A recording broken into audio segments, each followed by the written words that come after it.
right, gang. Well, the champions have just overcome the trial of might. And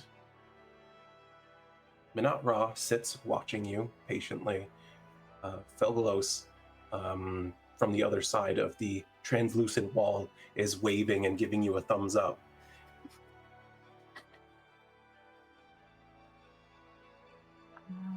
Yeah, so we had decided we were going to take a little break, right? And got healed up. Oh, Yeah, Rhowan did a lot of healing. you wish to... The word immediately left my brain. You wish to deliberate for a time, then? You allow us. Yes. How long will you give us? I am in no rush. She raises a paw, and you appear in the same room as Felgalos. Oh. Hey, is it...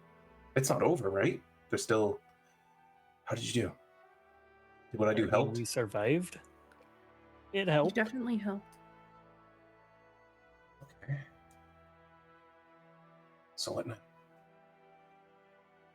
Well, I don't think we really have a choice to continue on, do we? Well, I could try to teleport us all out of here, but I don't think she's gonna let me. I imagine that will also weigh against our being worthy. Yeah. But you're doing pretty well so far. If there's only one more left, I mean, what could go wrong? Do you have any idea what it could be? No, because if I did, I'm sure she would change it. Yeah. She probably doesn't like cheating. She is an arbiter of the gods. She has to remain pretty impartial, though something about that trial kind of seemed off to me. How so? Well, I don't want to call her morality into question or anything, but obviously that trial was more dangerous than the one that her previous champion went through, right? Because he obviously didn't fight himself. Do you think she's just so jaded about not finding good quality heroes that she's starting to make us fail on purpose? Could be. Maybe there's some warranting for a greater champion than she had before. Maybe she's unhappy with him.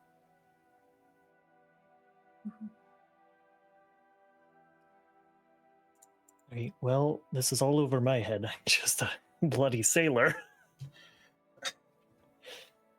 Are you though? He is pretty bloody. Gestures vaguely at him. Oh, it's all... I can wipe it off now. Thank you, Rhowan.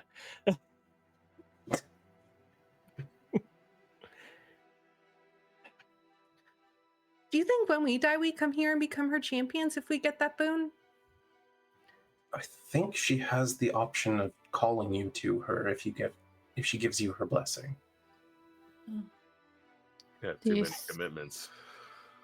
Do you think that man is still alive then? Oh, her champion? No, that was a spirit, right? I think so.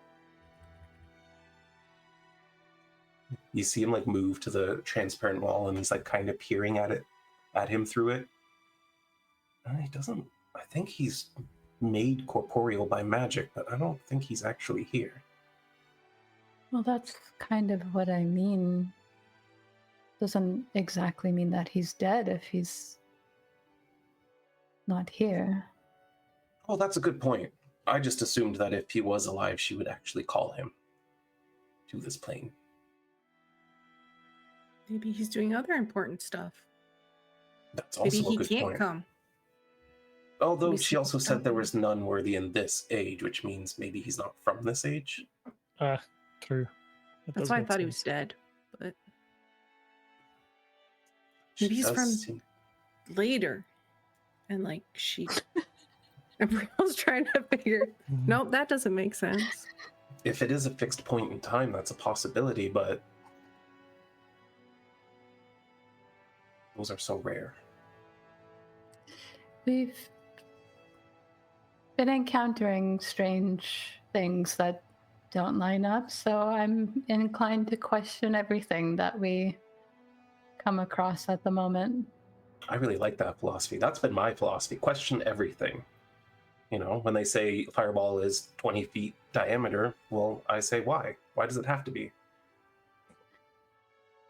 And when we say, well, who are your parents, you say, Just like that. That was well, a it good was try. worth a shot. That was a good try. I thought that one was going to work.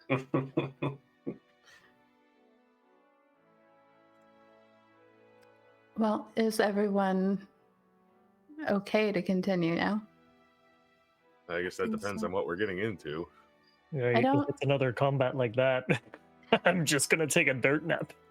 I don't suppose she would have 2 trials of might in a row, would she? Hopefully No, that wouldn't make sense. It's best to be prepared for anything, though. Let's see, she tested your intellect, she tested your adaptability, she tested your might. So what else? Maybe it's like a foot Worthiness? race. Oh, Endurance. Could be. Well, the whole thing is worthiness, right? But you may be onto something. It is the last test, so don't take it lightly, no matter what happens. Maybe she just wants to make sure we're good people.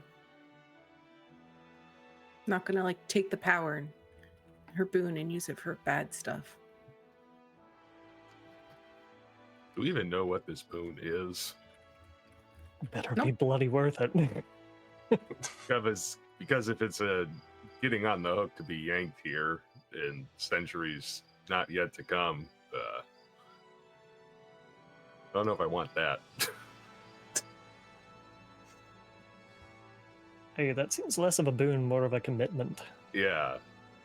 Oh, well, I'm sure the boon will benefit you.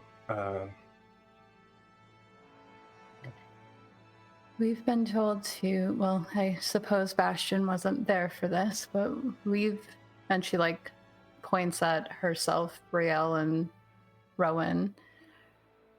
We've been told to gather as much strength as we can for the task ahead of us. It would seem silly not to take this opportunity. Based on what you guys said out there about what's ahead of you, that sounds pretty important, I think. And frankly, if we can't face a sphinx, we probably can't count on facing something at god level.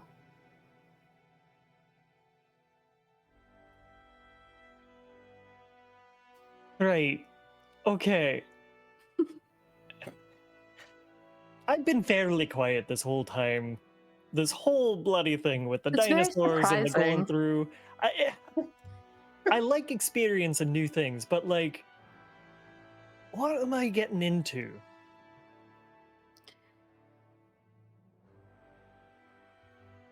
Well, it seems that we've found ourselves neck deep in possibly having a hand in the next convergence, and that it will likely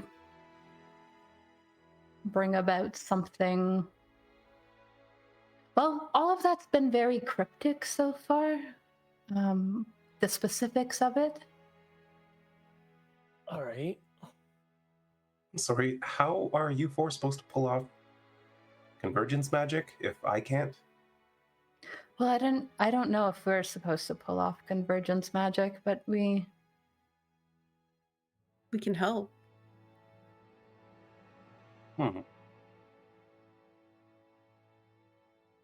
Could your parents pull off convergence magic? No, they know every spell ever, basically. I think they wrote most of them, but convergence magic is like god tier magic. You need. We've been told. We've been told that we should be seeking help from powerful beings who might be able to help in that area, or at least rival it. You might want to seek out the guidance of a priest then. The goddess of magic, Teravia. She might not be too happy if you break the rules. Do I know How would anything you about? contact- She's part of the main pantheon of gods around Aetherum. Arabia? Yes. What is going on here?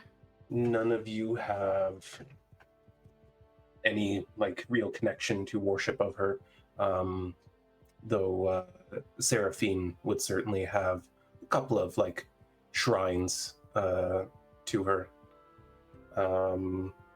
It's not what you would call like an active worshiper or anything, but she certainly reveres the mother of magic. Her symbol is a starburst.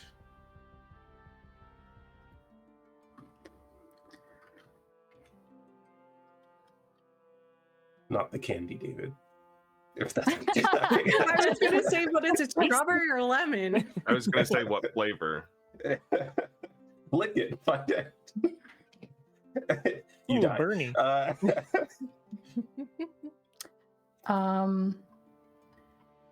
I don't know what exactly we would say to her because I don't know exactly what we're meant to do, to be honest. Yeah. Right. Okay.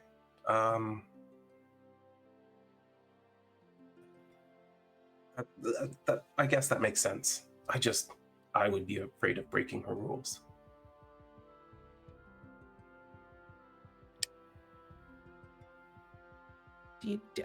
I've only just started kind of learning magic, so like, what are the rules exactly? Because I don't want to break them without knowing I've broken it. Does that make sense? Yes. You're in no danger of it if you've just started learning magic, but there's sort of a power level ceiling on magic you can cast on the material plane that kind of all of us are subject to, but there's a few ways to get around it. She's made an exception for the elves, but their magic doesn't really harm anyone.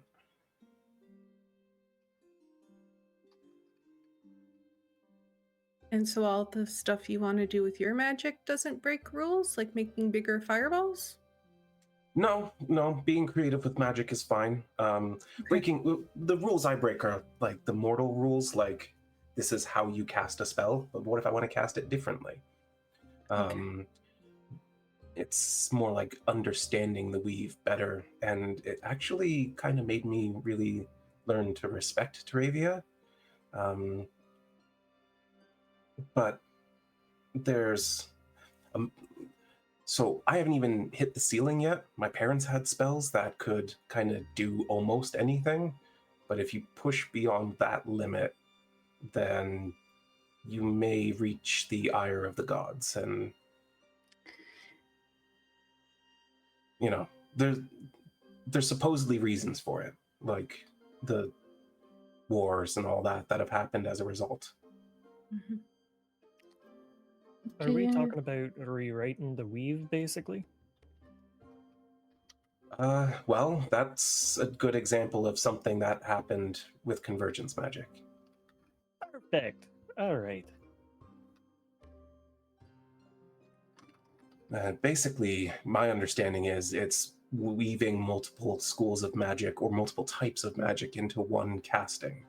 One singular event of immense power could be calling on conjuration, evocation, transmutation, divine, and arcane magic all at once.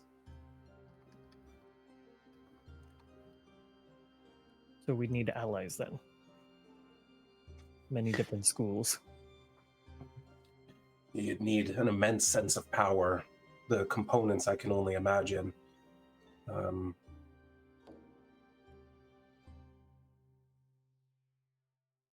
yeah, you would need sources of different types of magic.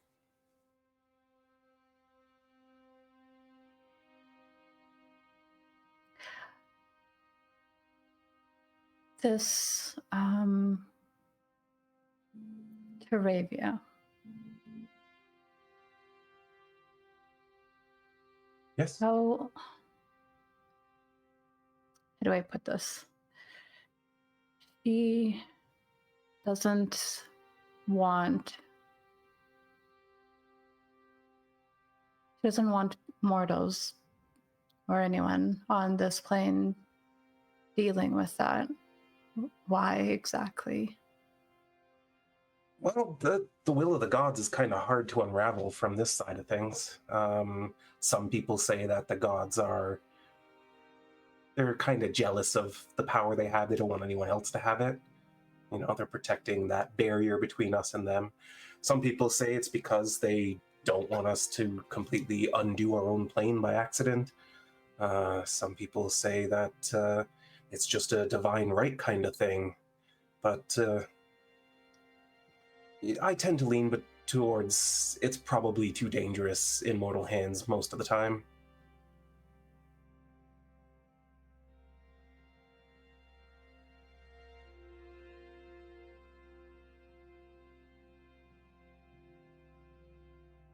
She looks at Bastion, who, like, this all started because he asked a question.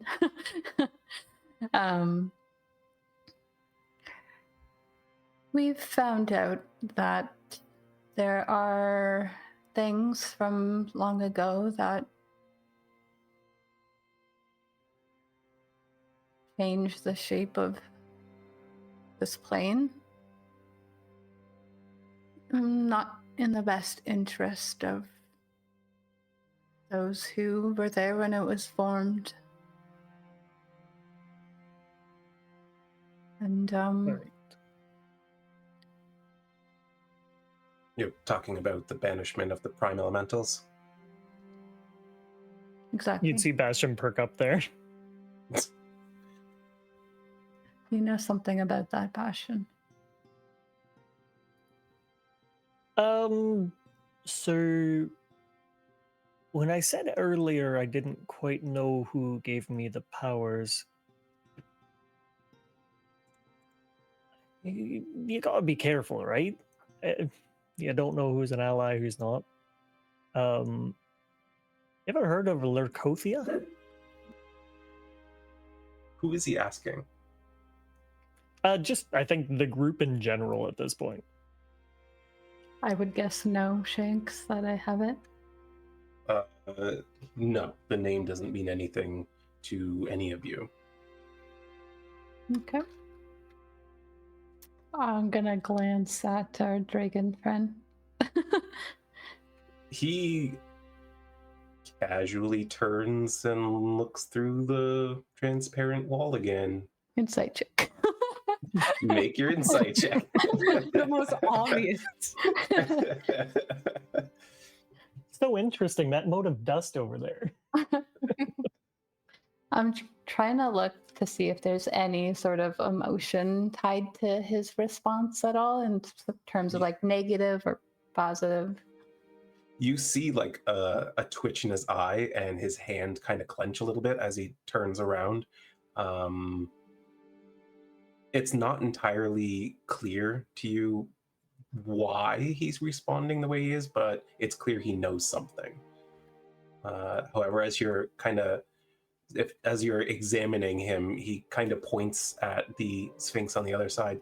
What is she doing in there? And you can see there's sort of this radiant glow around her as she's speaking at the ceiling. Oh. Well, I can tell you more about him later, or them later. I don't quite know. But suffice it to say, I think we might be on the same side at the very least, which is good to know. I like you guys already. I like you too. Thank you. Should we interrupt the Sphinx? That think generally that sounds like fun. a bad idea. Can we hear anything coming from whatever's happening over there? It's like the most soundproof room you've ever been in. Nice. Is it like glass? It's basically like glass, but it's like, as if you were to touch it and feel it, it's like solid stone.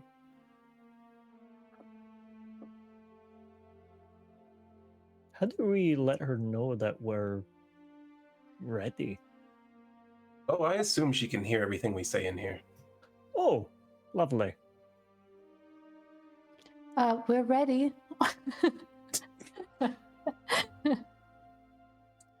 You can see that she notes that. She looks in your direction, but then continues speaking.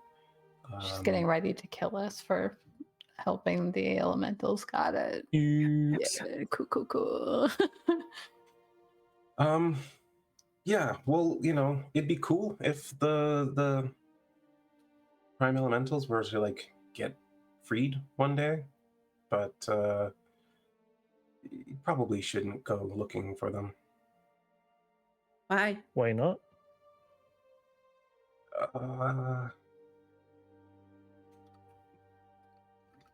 Well, they're dangerous for one. Sure. They're very powerful, and they might not be too happy to have mortals poking around near them. We've been warned. Yeah, Okay. my guide kind of put them there, so I'm already under the knowledge of they might not like me. Okay, good. Then great. We're all in agreement. Did you have a bad experience with them? No, they're fine with me. Did someone else have a bad experience with them? Well, anyone that's gotten anywhere near Lacothea seems to have trouble breathing for the rest of eternity. No, I'm not quite sure that's 100% true. I've heard some stories. Oh? Well, not anybody getting too close to them and surviving. But like the outskirts? And what do you think is the outskirts? Do you know about the ring? You see his lips get tight. Yep. That kind of outskirt? That's supposed to be a secret. I think it mostly is. I'm the only one stupid enough to listen to the old man. Okay, well that's a relief. Some ships have made it there, but usually the bronze dragons, who are sworn protectors of Lacothea, dispose of them, regardless of their intent. Well, I mean, as a fellow bronze dragon yourself, I'm sure you could put in a good word for us. Maybe. They don't like me so much. I was supposed to kind of join them for a couple centuries when I became an adult, and didn't. Ooh. Too focused on magic? It's really more like my magic kind of gets me into trouble sometimes, and I didn't want that to affect Lacothea. So phrase it that way so they'll be appreciative of what you did. Well, yeah. Sometimes dragons can be kind of entrenched in their point of view.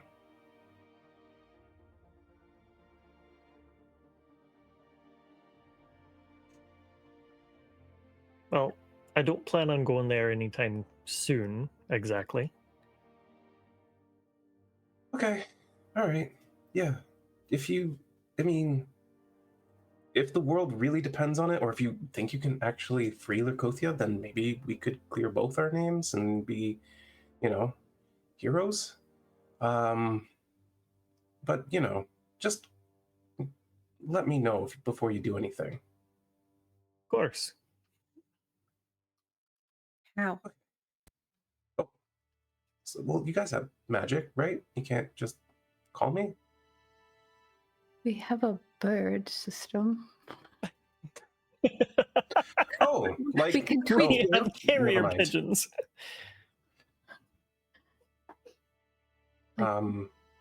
Do you normally, just for the bird system, we need to know, do you normally look like this or do you normally look like your dragon form? Because that would change things as well.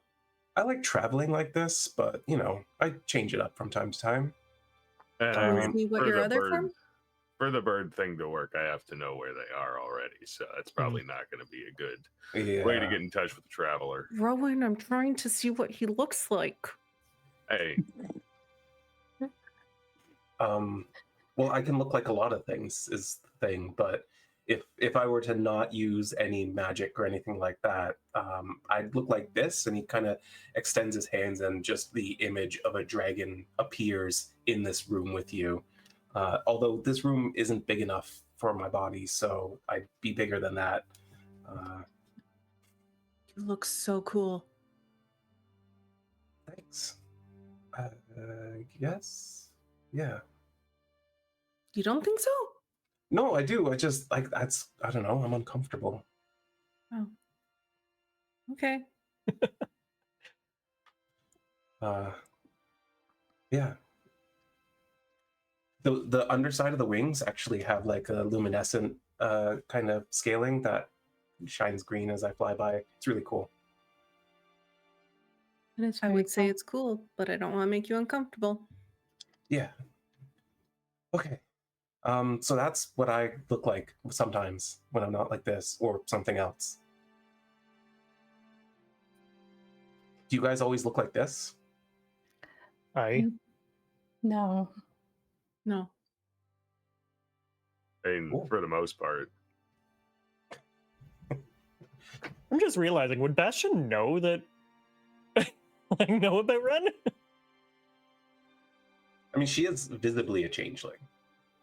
You did also say that Brielle never saw a changeling before, though, so. Yeah, Brielle Brielle spent never her left her entire house. life in her house. Bastion is much more traveled. True.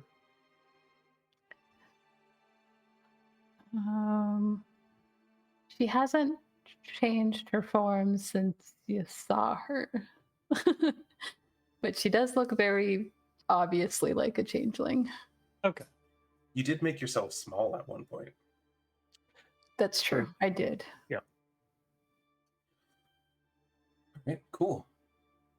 Oh, good luck. And you use just the room fades and you're in front of Menat-Ra once more. How did he know?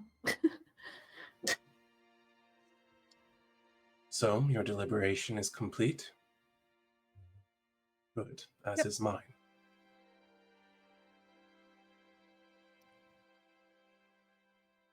Are you ready for your final trial? Well, it's that or dying, so I'm going to say yes. Very well. I've had supplicants who have played for more time, so I was not sure. Guys, we could have got a long rest. That would have been real good. That was real good for you.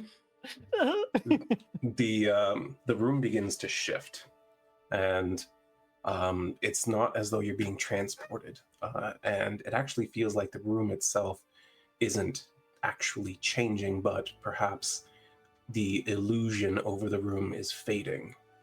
You find yourselves in the center of a large ring that is completely covered in glyphs, and outside of that is a square stone platform. At each corner, a lit brazier on top of a pillar.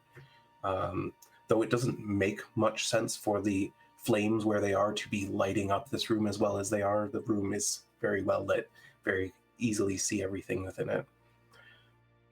She rises and backs away and sits until she is at the edge of the circle of glyphs. My lair, though eternally connected to my will not allow me the sightless eye without sacrifice. As an eternal, I do not fulfill the requirements of what may be considered sacrifice from an arcane perspective. The blood of mortals must be shed by the hand of mortals. She sort of tilts her head, and a relatively old, like middle-aged to above, halfling man appears in the center of the circle of glyphs. He's bound at the wrists to the floor. He looks up to the group with a sallow expression before bowing his head before them. Please, not like this. I give you a mortal who has no worth to anyone living. His blood should be enough to allow my role in this mortal plane to endure for another millennium. Of course, if you rather, you may spill the blood of your own instead. Paul comes up and pointedly gestures to each of you one at a time as her gaze seems to pierce you. I am sure any one of you would be more than enough to match this sacrifice. Would we not each play a part in it? Our combined strengths? She says nothing in return. If he has no worth to anyone in this plane, how is he much of a sacrifice? She says nothing, but he kind of looks up at you and it's like, you're right, I'm worthless to anyone. Please, don't let it end like this. What led you here?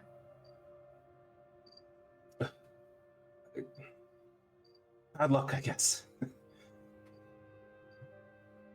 Is that the whole truth? No, not really. Lying to me is not a good start to this. That's not a lie, not really. Just not everything.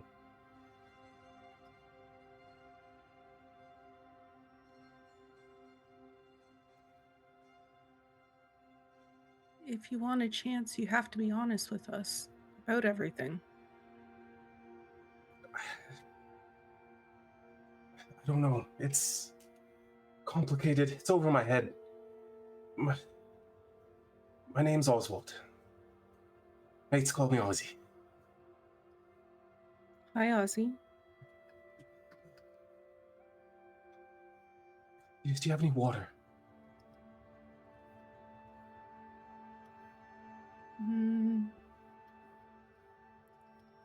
Brielle can she try and step past that first ring with the glyphs? Yeah. See if anything goes off. Nothing seems to happen. She'll start slowly walking towards him. Can you tell me everything first before I get you some water? It's a bit of a story. It's been days, I think. I don't even know. I haven't seen the sun in ages. Where were you? In a prison cell. Where? Here? On the island? We're on an island? Well, it's like a cavern. I don't know. We kind of fell. You can see him licking at his cracked, dry lips. I guess I can try to tell you. I'm unwanted by my people. I was a beggar for years before I became a thief to survive. I have done a lot of bad things that I regret because I was starving, because I was thirsty. Can I insight check him at that? Yeah, I was going to Absolutely, say. you can. Okay. Yeah, go for it. Anyone and everyone can insight if you would like to in the tower, please. Oh, shoot. Whoop. Ignore that one. You Oh my god, why is it not? Wait till the You're, like, tower lights swinging. are on. There you go. Swinging back and forth with your Yeah. rolls. Bastion's on a Really? pendulum over here. That means the Alright. next one's got to be good, right? Mhm, mhm, mhm. Brielle and Bastion, you do get the sense that, like, obviously he's not told you his entire life story. He's left some things out. He's not telling you everything, but seems like he's more or less telling the truth. Rhowan and Ren, there's a couple of things that stand out to you. Saying that he became a thief was the most distasteful thing to him. And he certainly seems ashamed of what he's admitted already, and that he's too ashamed to go on.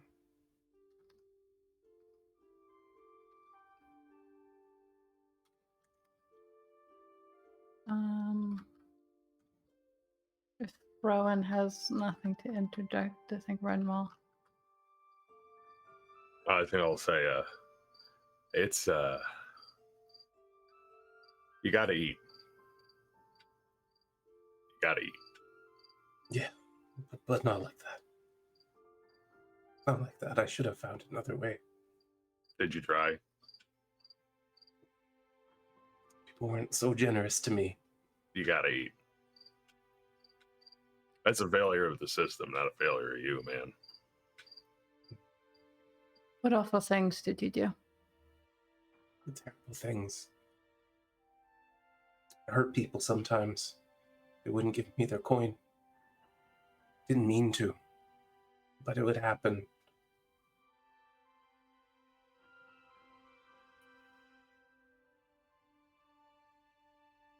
Brill offer him a drink of water from her water skin.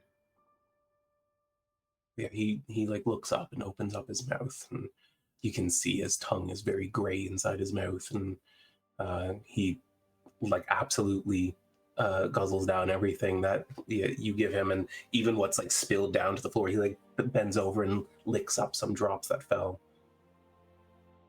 Thank you. That's so much better. I don't know what all this is, but I was told that there was a purpose to it, and my life truly is worthless. I wouldn't fault you. Just make it painless. Stop saying that. No life is worthless. Don't even have anyone anymore. And find someone new. It's not that easy. It is. You just have to try.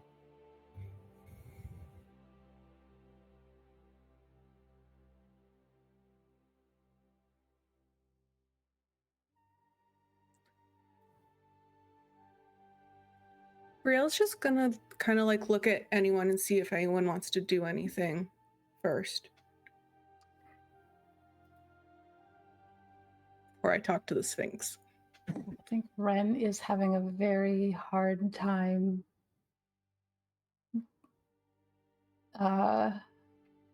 with this situation, and it's probably plain on her face that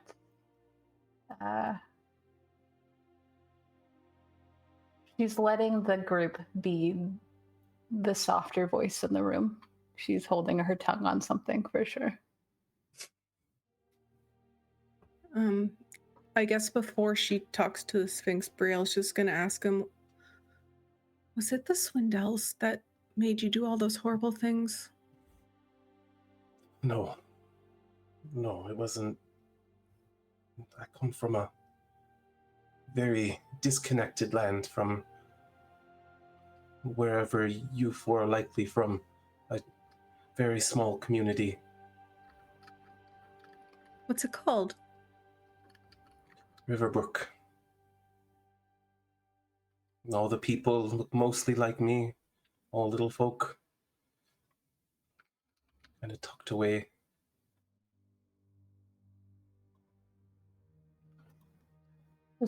Have we heard of that place before? You have not.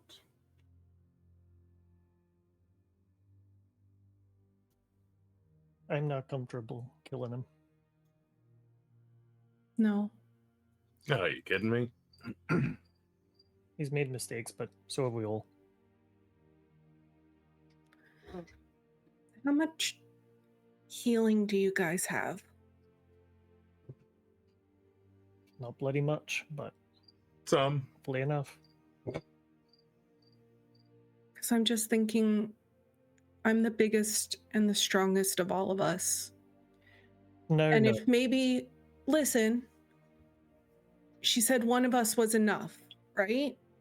So what if, as I'm bleeding out, you continuously heal me? We only need one person worth of blood. You don't even know if we need that much. It's been left very unclear. I think all of us making a sacrifice is probably a better option than one of us making the ultimate one.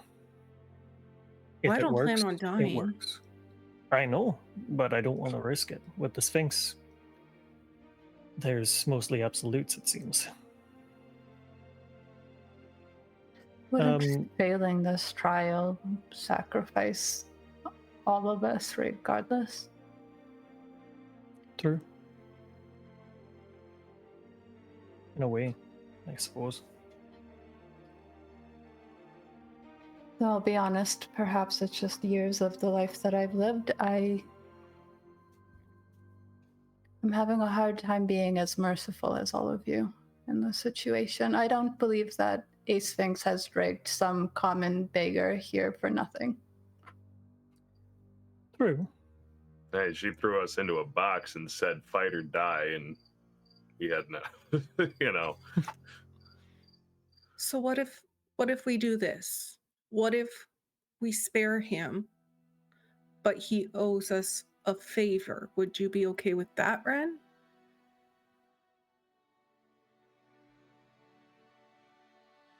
What favors could I do any of you? Make something of your life. What's the Or point now? promise not to betray us? What got you in jail? It was complicated. She's going to step forward and she's going to close the distance and stand over the sky and she's going to say, "What got you in jail? Before I ask my friend here to spill her blood, I would like the truth." Right. Well, it was Hamish, really. In the beginning. My sister Lucy. I don't know why, but she fell for him. He was a crooked man. Didn't care who he hurt. Didn't care what he took.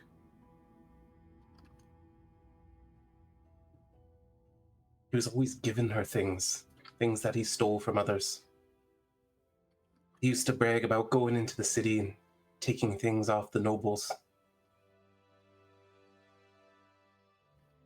One day, he stole from the wrong people. He and Lucy were taken. I went to demand that they give Lucy back, but, they wouldn't listen. She had no part in his thievery. But it turns out that Hamish blamed it all on her. She, after all, was wearing what he had taken. They said they didn't know who to believe, but their boss needed someone to answer for it. They said I could take her place, that she would walk free untouched. I didn't believe them, and I was scared, so I refused. I threatened them. I said I would call the authorities to have them dealt with. I came to, I was covered in blood. Her blood. Rumors had been spread that I killed her myself to teach Hammett a lesson. Lost my job, my home. No one would look me in the eye. No one cared. I was a gutter rat. I was dying before their eyes and they didn't care. When people wouldn't give me even a copper to feed my belly, I started taking it. And one day, in an alleyway, I went to take a coin purse, and it was Chandra. She recognized me immediately. She fought me off and pushed her, and her head hit the wall. Oh, I was charged with assault, attempted murder, and robbery. No one believed my stories. No one believed that I was just starving. No good murderer on a spree.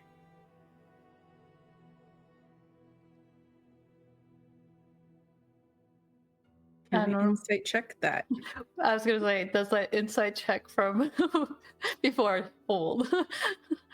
You can hold.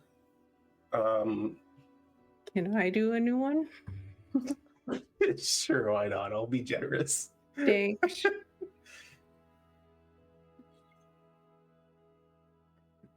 Yeah, both of you can see the pain in his eyes. You can see that he wants to throw up as he admits what he's been doing. There's a terrible tremble of loss in his voice.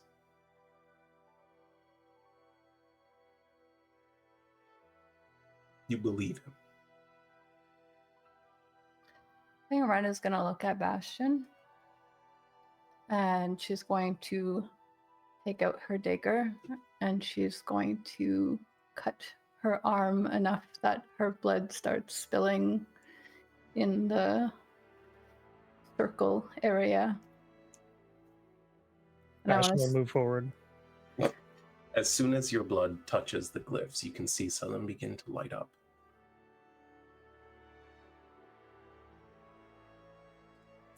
Right. Bastion was moving forward. Yep. He'll unsheath his greatsword, plant it down in front of him, and just kind of draw his wrist down there as well and bleed into it. Yeah, as you both start dripping blood into the circle, you can see from two different points the glyphs are starting to light up. Rail's gonna do the same. I'll get it on that as well. Pull a thorn off of my staff.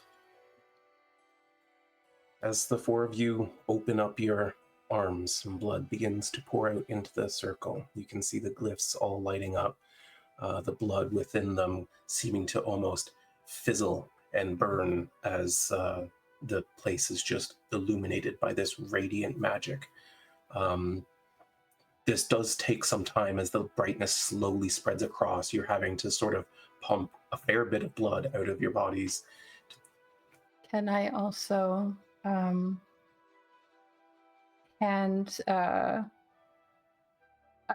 would like to take my hand to the what's his name? Sorry, I completely lost it now. Oswald. And she looks at him and says, "Would you like to make your life worth something here and now?" I don't know how. She's going to hold out her hand, the one that's currently bleeding out, to him. He goes to reach for you, but he can only get his hands a few inches off the floor. Is he like in the? He's in the like. He is in the center of the glyphs, yeah. Then she'll go, and if he allows her, like slice his hand at the palm, so that he can help. His blood comes out a little slower, his heart pumping a little bit weaker than yours, but drops do start sputtering out, and you can see, much like the rest of you, it begins to light up the glyphs. Eventually, as you drop about 30 hit points each, the glyph is completely illuminated. The whole room is ignited in radiant energy for a moment before you can see the braziers at the four corners of this room sort of suck in part of that light. You can see that the Sphinx once again is glowing with that radiance that she was while you were in the side room.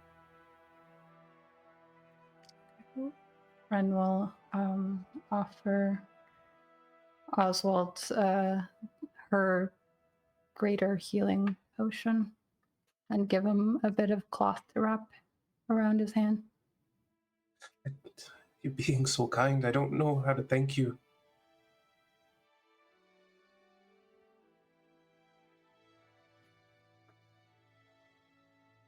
She looks at Brielle since she's the one who mentioned a favor. I think Ren's saying maybe in the future, if we come across each other, maybe you can help us out sometime. And in the meantime, try your best. Do good that you want to see in the world. Maybe leave that really crummy town. I was They seem gonna like say, dicks. yeah, I've never known anything else, though. I think whole you're new about world to. to explore. Fresh start, new place, new people. It's gonna be good. Exactly. Actually, Miss Sphinx, She turns to look at you, and her brow twitches down for a moment. our friend here, he's helped us with the sacrifice. I feel like one good deed deserves another. Maybe you can at least position him somewhere fresh and new. Very well. You have taken a broken thief and put him on the path of redemption. I will make arrangements. Thank you. I am pleased with how you've completed my trial of sacrifice. Heroes with blessings of the Eternals should be merciful, should be slow to judge, should be understanding and compassionate. I now feel that my boon would not be in the wrong hands were I to give you the blessing of the Sphinx.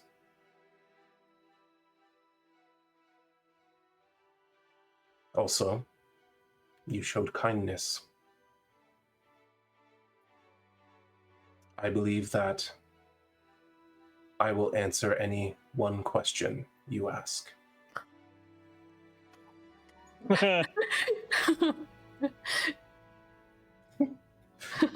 Ready to my notes. Yeah. Oh my. This is on you guys. I don't have a question yet. Not asking this. What's Felgalos's parents' names? I was literally going to explain that. Yes. I wouldn't be upset. I wouldn't be Yeah. upset. Collectively, we each. That sounds Need like to you're about to ask decide. a question. Yeah. But she's gonna backtrack.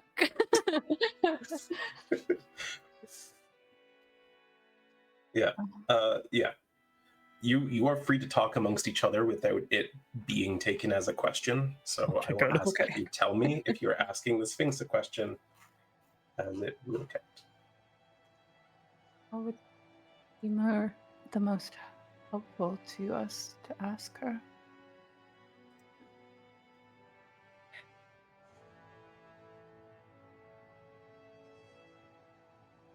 Can we ask her to tell us what would be most helpful for us to know? She That said would be a she's like matter of perspective. she knows everything, right? So Could we get her to tell us where Sareth is? oh, I His exact location that he's always out of? Something that'll help you? That'll help Hey. us? I believe I have Nadia looking into that for me. well, maybe she could give us the knowledge of how to fix up what he did to you. Yes. You could see a little bit of a smile, but she kind of sighs and says, I would feel very uneasy about using this for my own benefit. What did he do to you, if you don't mind me asking? She's I think she's shown it many times at this point that it's losing its like the weight of it. So she does just kind of, she shows Bastion that on her neck there's like a permanent disfigurement that looks like a handprint. And she then points to all of the like discoloration in her skin. She has like a bunch of splotches all over her body that don't match the gray tone. He nearly killed me before Drindle saved me, and Rhowan has reason to believe that the affliction is a magical affliction in its nature.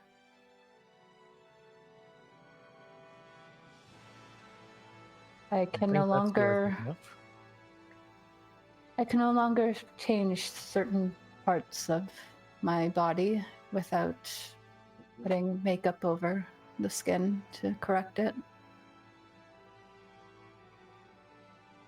But we have a whole world to think about, and you guys are wanting to help me with a cosmetic issue. I feel like that's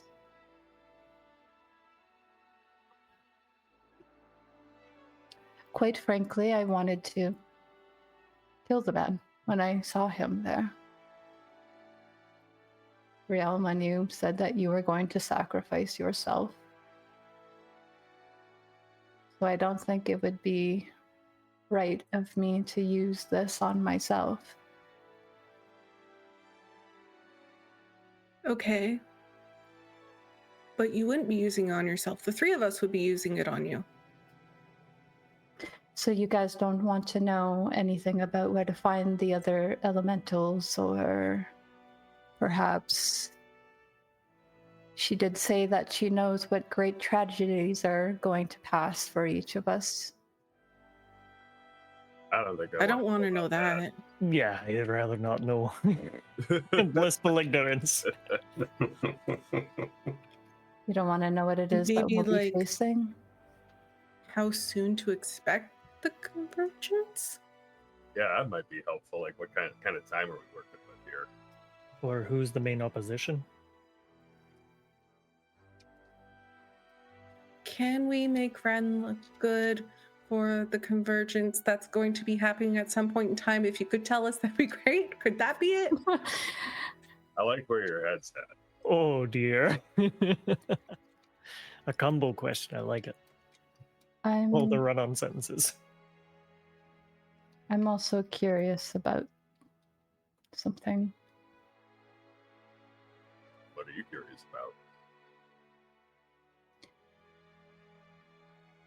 That being that Silra followed and had done things to Nadia. I've been told that having the real names of such entities would give you certain influence. Should we find ourselves against them? And I wonder if she would accept the question of, could you tell us everything you know about? The divergent eye. Like some kind of eye.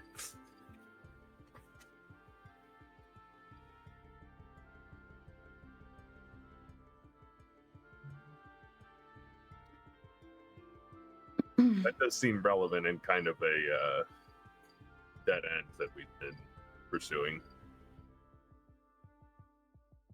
Or not a fruitful avenue of investigation. Well, what do you want to ask? She's like, collectively now, we've put all our thoughts out there. I think- Also, Oh, sorry, what? there's also some weird stuff with the man that we met at the temple that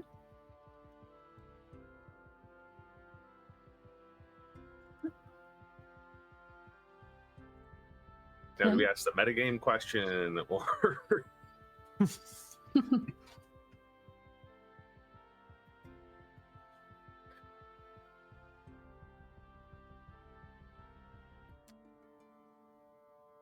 Did she say we had to ask it now? she didn't? Could I don't think we can ask that, because then that's the question. Yeah. No, but could we just kind of assume that we can call upon her to answer it whenever we like? She didn't give any restrictions, and I think creatures like this are pretty literal. I could be wrong, though. I've always wanted to try to outsmart something like that, but Don't.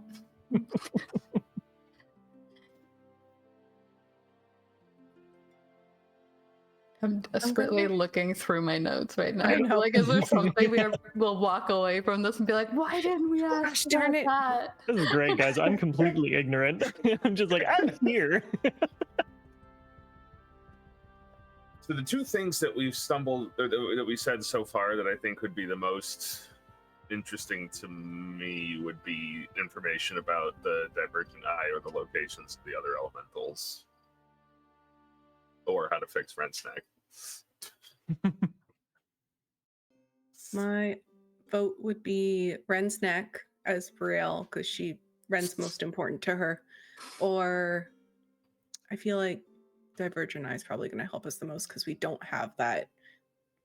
Like Silver's busy with Gerard right now, so and we've got leads on the elementals. yeah, You got, and we like, can ask them if Bumpkus. yeah. Bastion here knows where one of them is, so But Brielle will voice Well, her opinion as approximately. I've got rumors. Approximate That's a lead. knowledge. But approximate knowledge of many things. But this Divergent Eye, it sounds dangerous, at least. We were Might not told be the worst that thing. it isn't what it seems, which is not surprising, but the fact that it's been so involved in everything that we've come across is concerning. And then there's the Saurach, who there's still a lot of questions about them, and I'm worried that when we go to the city, we don't find much and we'll regret not asking about it.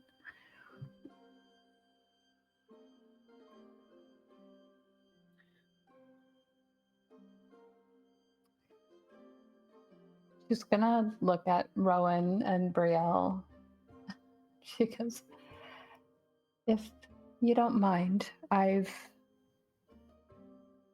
this is maybe the second time this week that I've come across a very large decision of this nature, and I trust both of you to do what's best in the interest of this group. Well, I don't know what I would ask about the Saurach, other than tell us what you know about them, which is kind of the same question I have for the Divergent Eye. So, I got a copper in here somewhere. I want to flip it. Heads for Saurach, Yes. tails for a Divergent Eye. I don't mind that idea. And if it lands on its side, Ren. All right. Sure. Odds for Saurach, evens for Divergent Eye. Natural 20 for Ren. Natural 20 for Ren. Love it. Evens. It's Divergent Eye. Nice. Hey, hey, we're ready with the question. Very well. What do you know of an entity that goes by the name the Divergent Eye? The Divergent Eye is a great and powerful being that existed long before this plane. It is unfathomable to your mortal mind. However, at one point in time, on another plane, in another world, it had a taste of godhood. There were thousands who worshipped it. It enjoyed that feeling. It seeks it again, but ascension is hard for a being such as this. And so it has grown an interest in convergence magic. And when mortals performed such magic on this plane, it drew his attention. He seeks a way to ascend to godhood through mortal, capable convergence magic.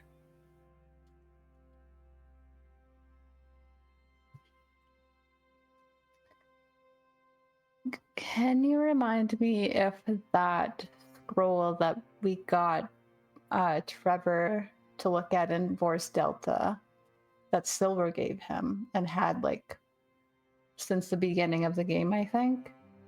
Mm-hmm.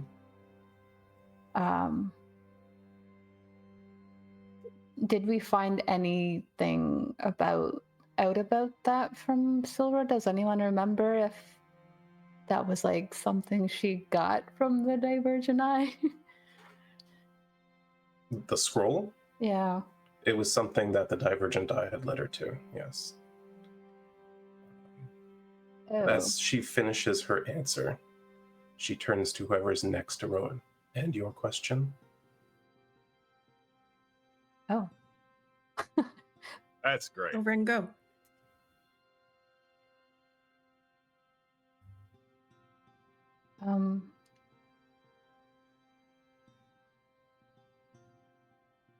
Yeah, I don't know that she would ask for anything for herself.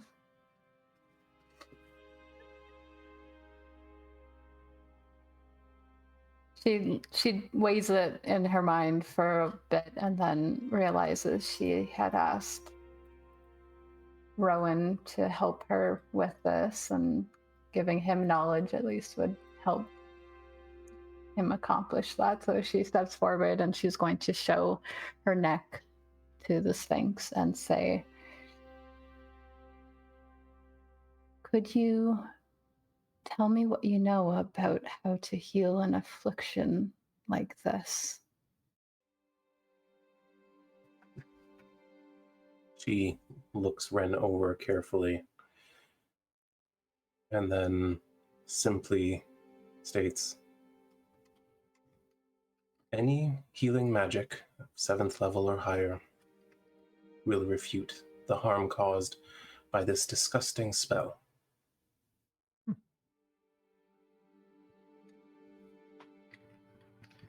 So curious about what it is.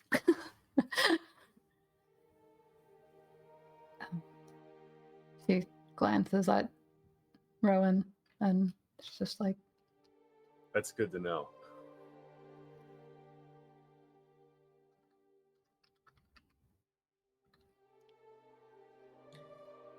That was my question.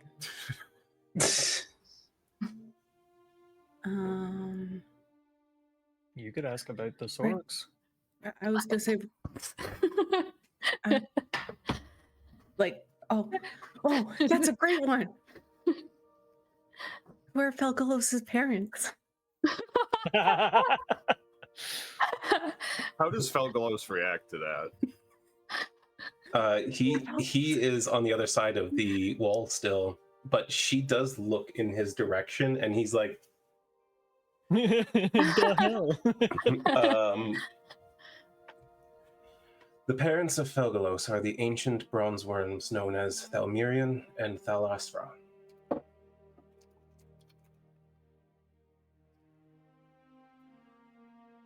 They have way cooler names, but don't tell them I said that.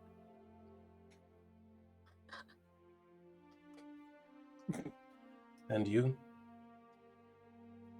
Right, I do have a clarifying question before my question. Unacceptable.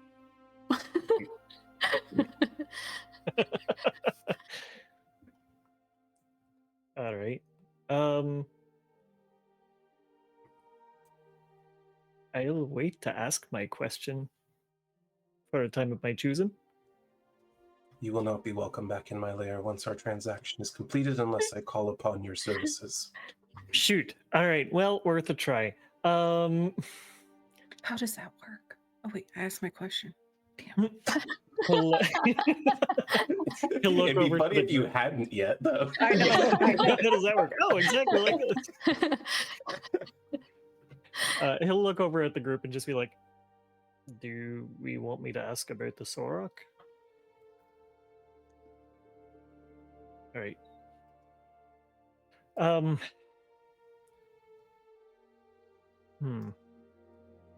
Do we want me to ask about the Saurach in general, or do we want me to focus on their city and see if there's maybe something there that we could use for convergence? I think there was something there that we could use for convergence, but I think it's in a pocket now. Yeah, I was also going to say if you ask her to tell you everything she knows about them, then that would fall under the umbrella of that. So she would kind of have to tell you. True. I don't know if she would, though. Oh. But you All did say right. everything. Sure. Tell us everything you know. Wait, no, that's not a question. That's a demand. And we could be here for a long time. I don't know. Be polite Yeah, about you it. don't know how much she might know about the Saurach either. If you can find a way to phrase that That's as true. a That's question, true. she might talk for the next 2 years. Oh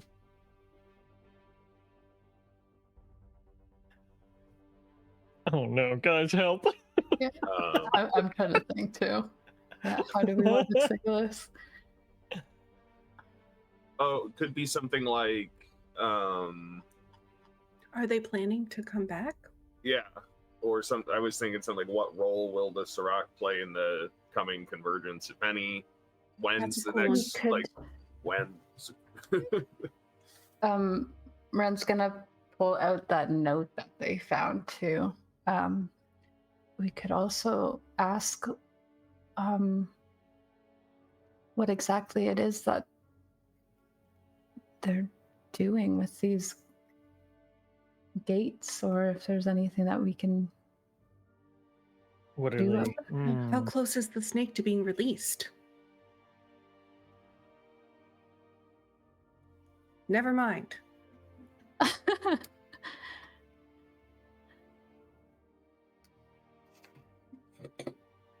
I've asked all my questions, so. No, that's not a bad one. I just love the decision paralysis here. Yeah, We could no. even ask who's trying to release it, The bad guys. but who's the bad guys? The bad gods.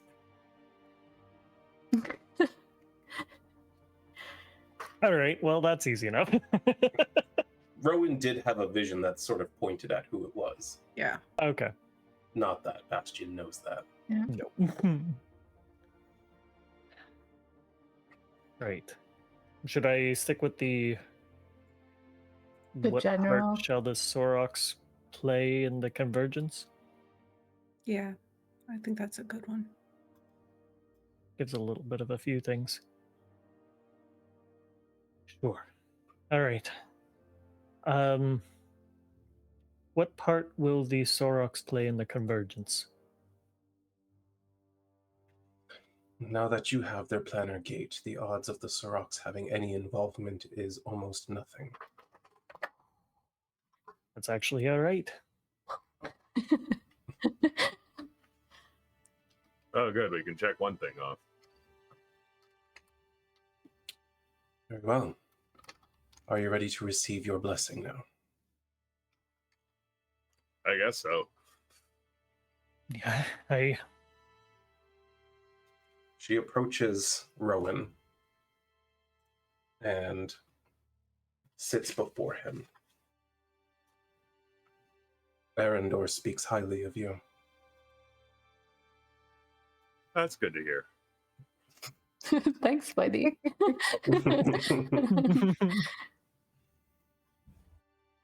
You are well connected to this world.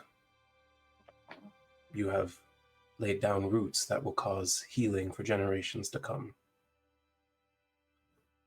As a result, I give you the boon of enduring nature. You may tap into the roots of nature no matter where you are and draw on the primal will to endure.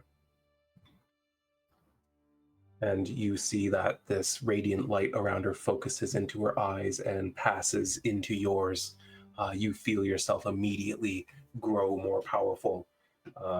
Mechanically, basically, you can draw on primal nature once per long rest for a minute. And while you're in that state, you may cast any healing spell that you have prepared and an appropriate spell slot for as a bonus action. Casting it in this way does not require the use of any components, nor does it impede you from casting a spell normally with your action. Okay. Yeah. Dude, that's huge. That's Yeah, awesome. you guys got full marks on how you handled the prisoner, Holy so you're getting the crap. full blessing. Gold stars. And I'm not done. Additionally, Oh shit. when you deal radiant damage to a target with a spell, again, this is during this 1 minute of power, nature naturally springs to your aid by sprouting vines that seek to impede their movement. They'll have to pass a dex save or be restrained until the end of your next turn. Man. Yeah, Looming was already good. Yeah, Oh. you got a really good fucking blessing. I believe Ren was next in line. Yes. She moves to sit in front of Ren. You have no god. You have few loyalties but to those you surround yourself with. You are cunning and you walk twilight, and yet you have not succumbed to the darkness.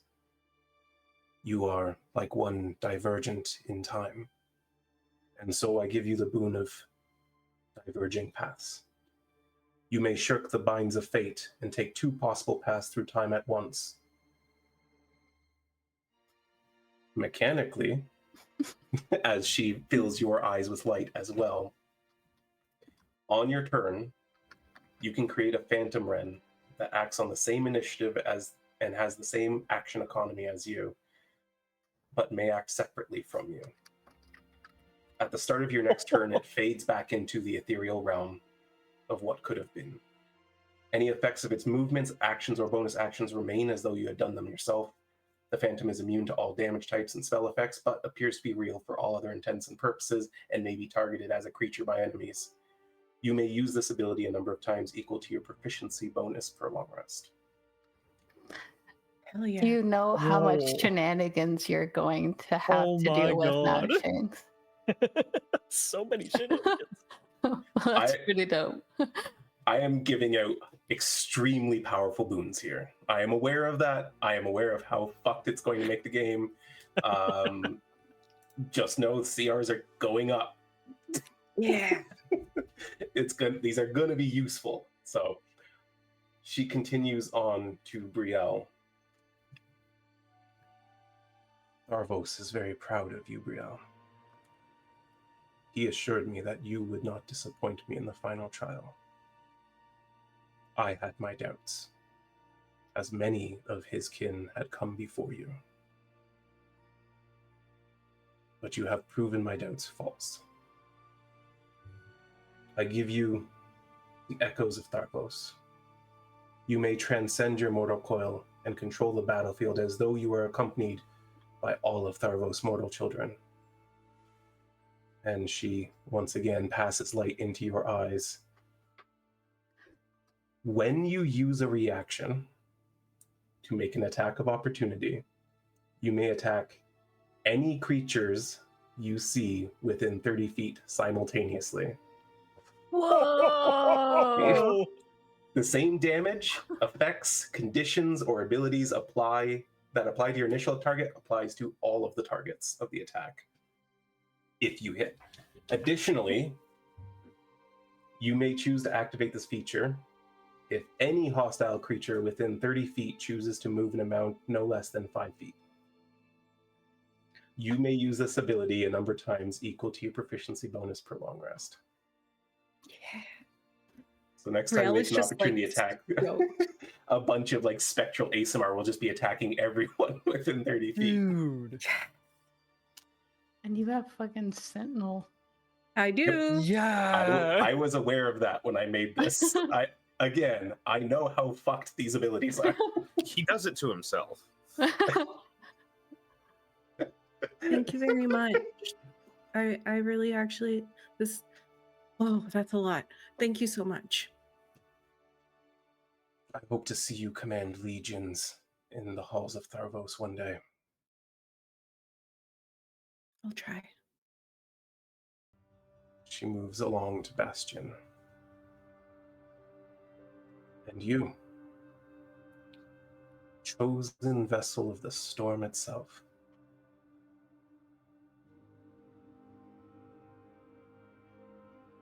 Rakothia told me that your sudden magic indwelling was not an accident, but his will. And so I give you the wrath of nature. You may tap into the ire and fury of the primordial storm that granted you your power as the chosen vessel for Rakothia. And as I was struggling with one for him, I borrowed from 2024 a little bit, and you have, once per long rest, essentially innate sorcery. Your spell save DC increases by 1, your spell attack rolls have advantage, and additionally, on each of your turns, you may apply 1 metamagic option to a spell you cast without expending any metamagic points. Pikachu face. Okay. That's dope. Yeah. And since I've already committed to doing like a 2024 plus 5e kind of session for, not session, campaign for next one, Bastion's essentially the first sorcerer to unlock this ability in this world. Hell Love yeah. that. All right. I will try to be worthy of it. I trust you will be. With my blessings granted, you may go forth. Know that I may call on you one day to test the worthiness of others.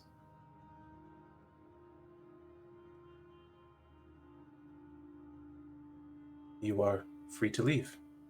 And as she says that, Felgalos pops into the room. Okay, you guys look really excited, and I have no idea what was going on. I couldn't hear a word.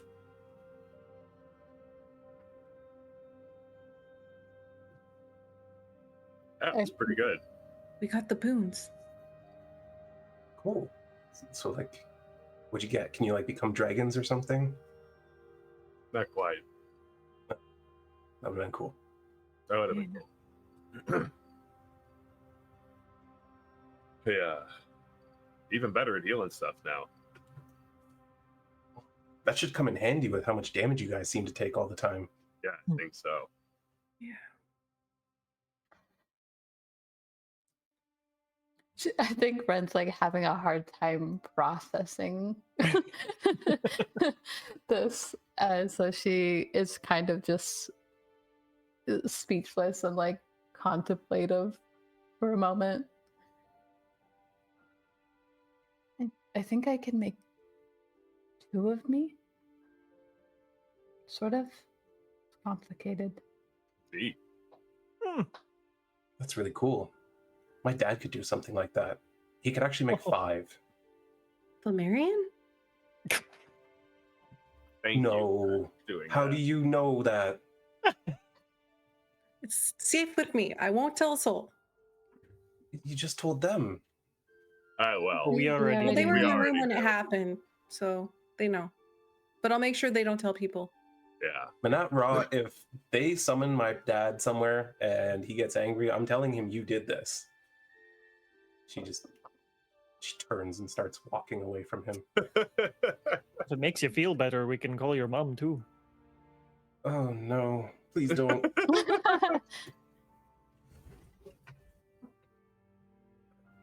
So, should we go? Are we done? Yeah. So she said we can leave. Can you Get us to the right spot? Yeah.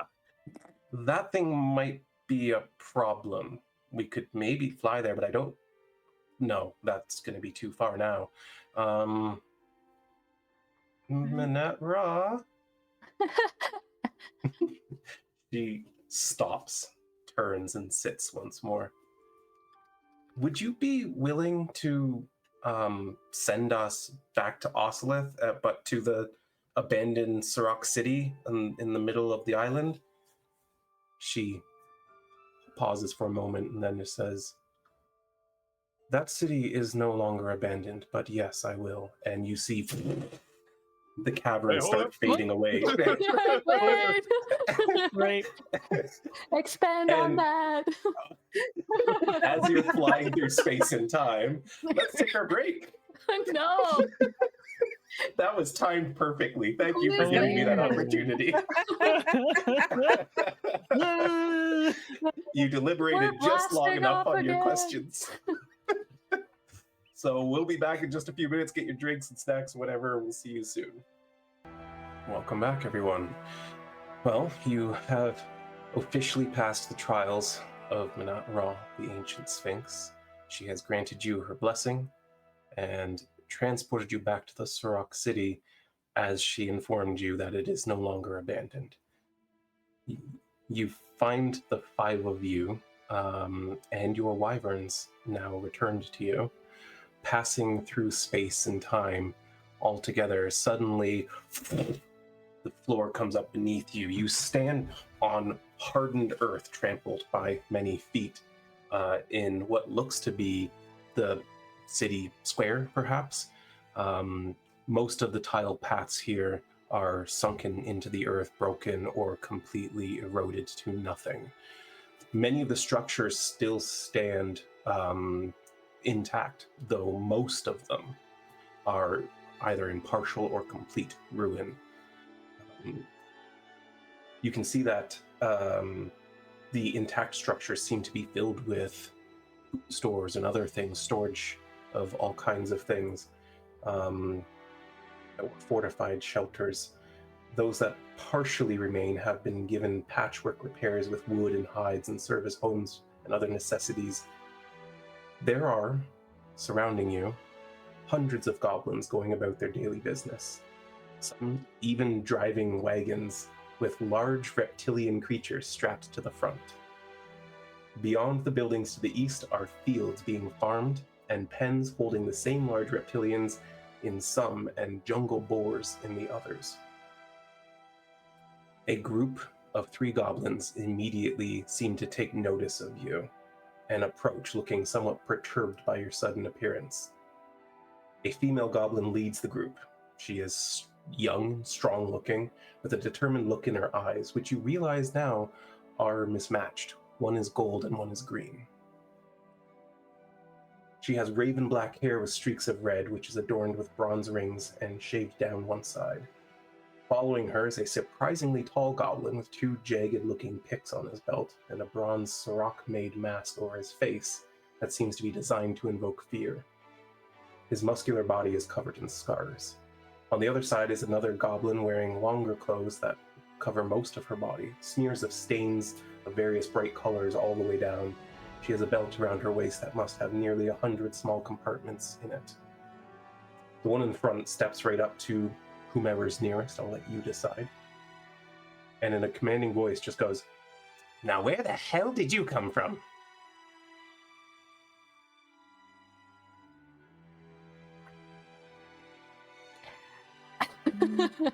Great Yeah. question. I don't actually know. Well, that doesn't make any sense. We were sort of floating through space a moment ago. So you teleported. I can do that. Oh. Impressive. And you don't have any problems? Problems? We got lots of Yeah. problems here. With teleporting? No, I do that perfectly every time. You sure? Yes. Can I see? First, you tell me what a bunch of longshins are doing in my village. Long machines. I like that. We This thought is- it was abandoned. Aye. Well, it was once. Maybe more than once. I didn't really check the records. Well, we thought it was still. Well, it's not. It's mine now. So, Oh, That's fine. Yep. We don't really want it. good, because you're not getting it. Those records, though, that you never checked. Yeah, Could we check them? you can check what's left. Cool. We burnt a lot of them That's Oh not great. no. why'd you burn them? Come on. because we were cold. Hey, there's like trees. It's and stuff. hot here. You can teleport and you couldn't figure out a way to keep warm? I did figure out a way to keep warm. I don't No, think he she's can got you there. teleport. Point. I really don't think he can teleport. You don't think I can teleport? I don't. Maybe I don't think you can teleport. Maybe I I think that can't. you all snuck in here. And just appeared in the town hall or town center with nothing else. You're right. You all look fat and slow, and you'd make a lot of noise as you walked. Yeah, something like Fair enough, honestly.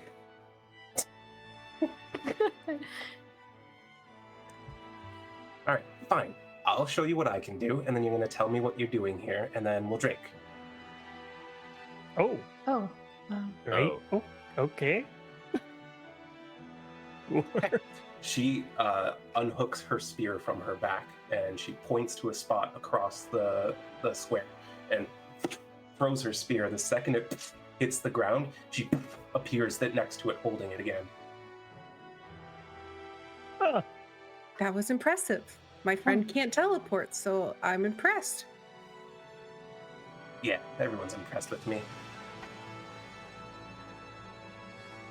Right, so what are you doing here? What are your names?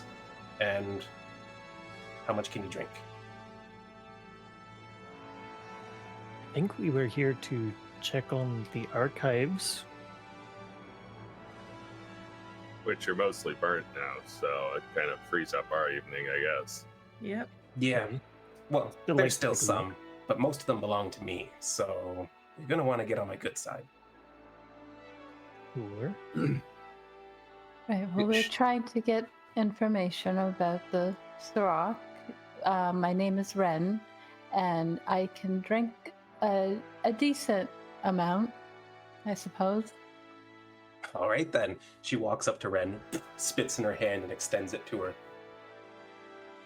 Ren is very used to having to mimic customs, so she's going to do the exact same thing. I think I like you, Ren. But I don't know if you heard, the Saurach are all dead. All of them. Oh, yes, sure. We still want to learn about them. So we Oh. heard that they keep very good records of certain things. Well, they did. Yes. We know. And your name was? My name's Kizzik Bright-Eye. And I sort of run things around here. Though the tribunal is technically in charge.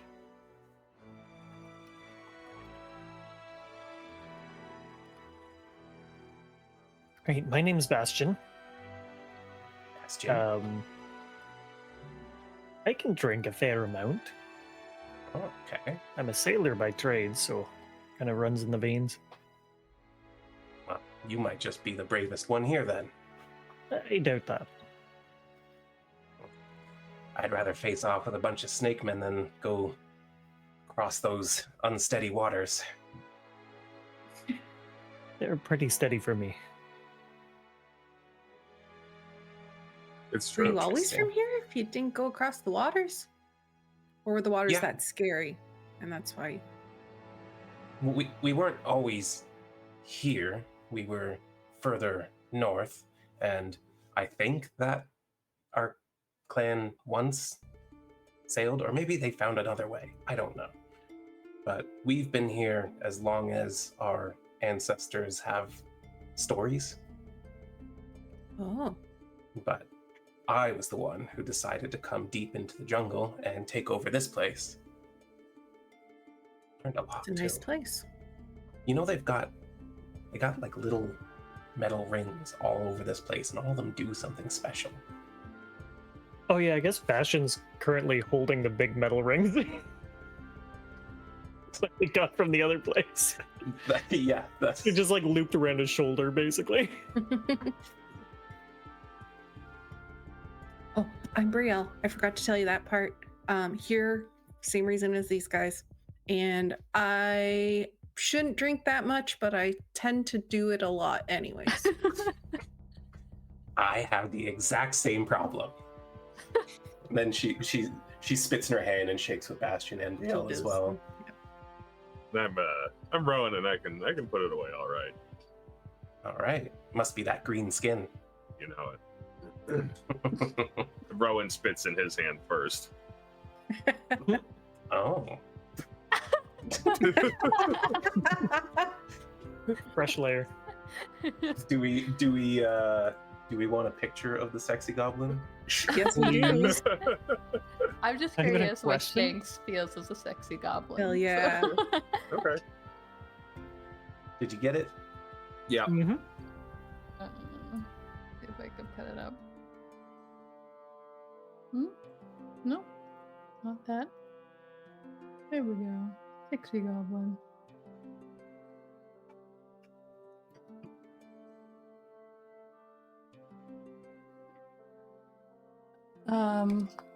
Great. Well, I know what you're doing here now, and I think I can trust you even though you're so tall.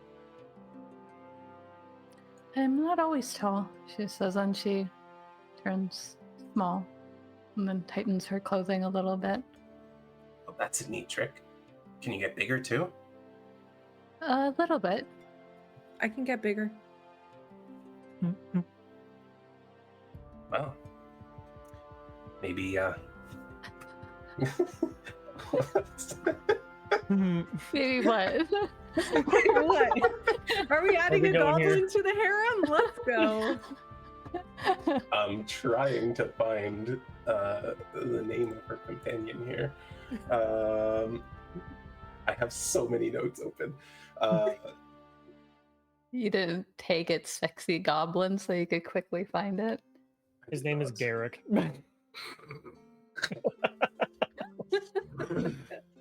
No, I didn't put his Garrick the name Gobbo. down there. Dang it. Well, skipping the name for now, she just pats the big muscular goblin next to her. Maybe you found your match now. Yeah, do I'll you- wrestle. What do you think of this? And she's like just touching his abdomen. He's a nice ornament to follow me around, isn't he? I think he's a goblin and not an ornament, but yeah, okay. Yeah, he's something like a bodyguard, but you know, he likes the Oh, that's attention. nice.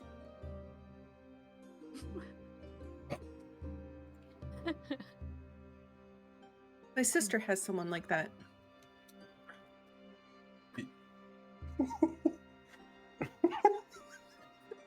Lom.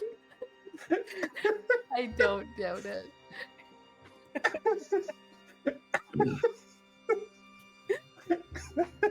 I've created a village of intelligent goblins just so I can pull out a sexy goblin whenever I want to. Heck yeah.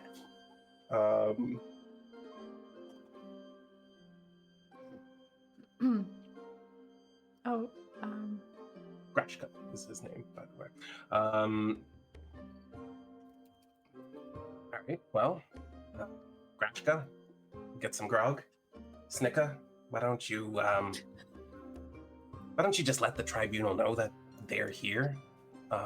Maybe get a retinue around us just in case they pull something. And, well, we can go have a drink.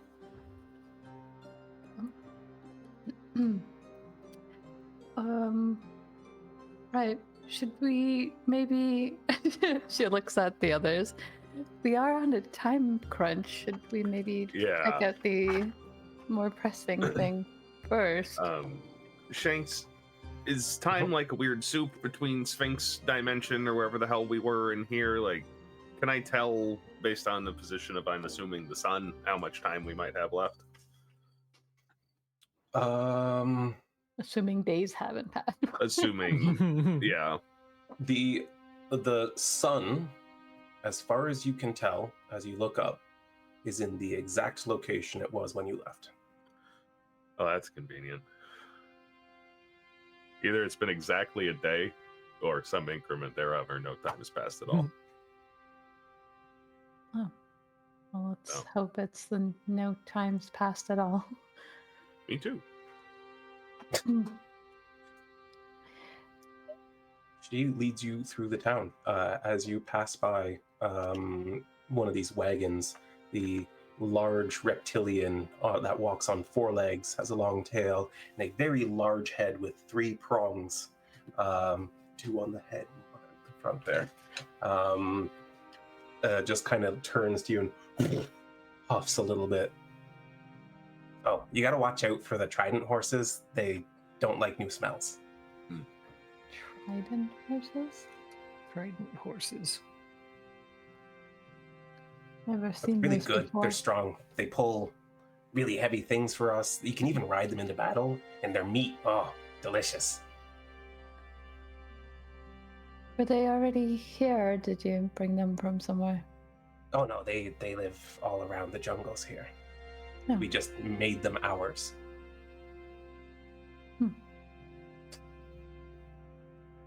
I think one of them just squeaked at you. One of them has a chew toy. Yeah. We also have boar, if you prefer boar.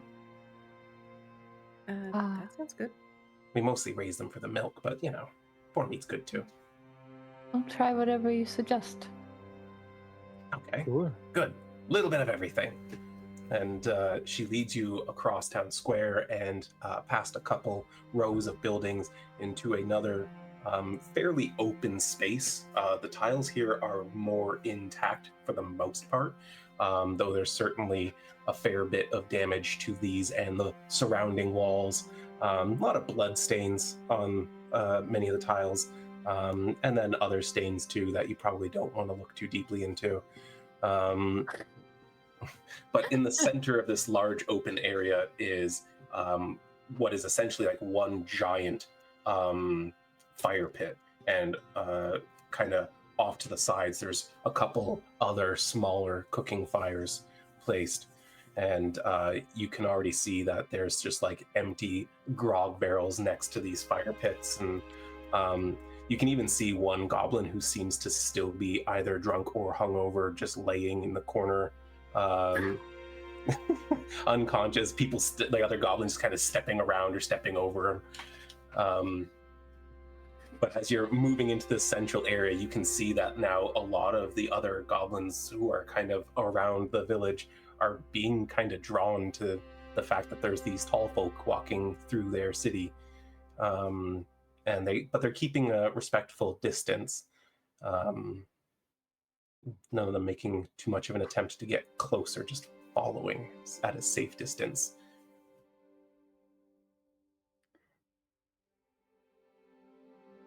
Great. Well, sit. Mugs. She just picks whatever mugs she finds on the ground up and starts handing them out.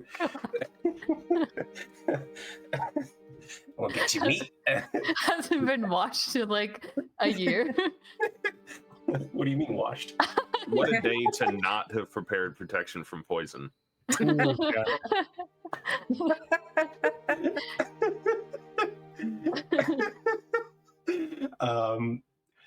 There's like there are a couple chunks of meat being slowly rotated over the fires by some other goblins who kind of look at you and like look weirded out by your presence, and then look at Kizzik and just kind of shrug it off.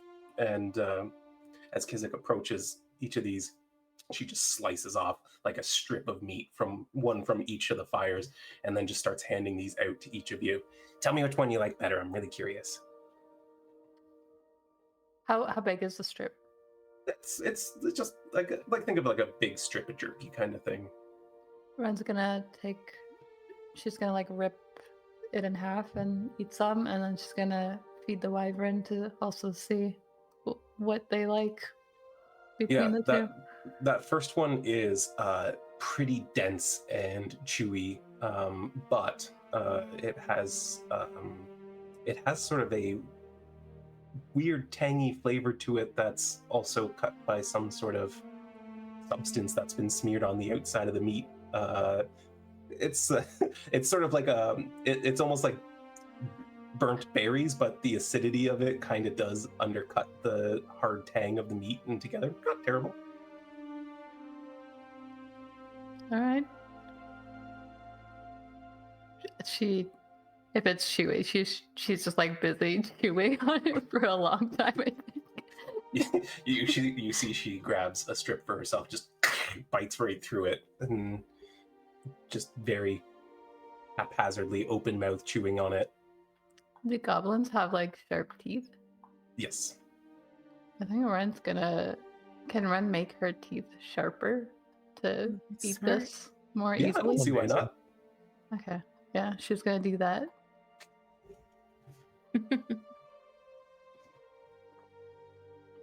I think she finds it more pleasant after doing that.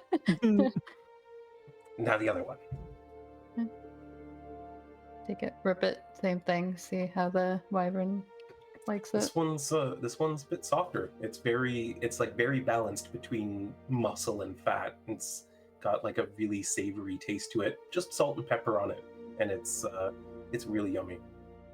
Yeah, I think she lets out a involuntary like when she puts it in her mouth. Yeah, that's the Trident horse. It's very yummy. Oh. But we don't always have it because they're so useful. Makes sense. Do you mind if I ask? She looks around at the goblin village. Do you guys get a lot of other people around here? You seemed very...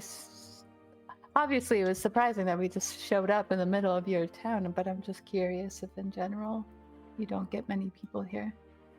Yeah, that was surprising. There's a story about someone else coming through here a long time ago, but I think it's urban legend. What's the story? Yeah. That tall man covered in silver, wielding a holy weapon. He came through here and actually helped us fight off the snake men and then moved on. Were there any emblems noted about his armor? Well, I'm not a speaker, so you'd have to ask the tribunal. Sure.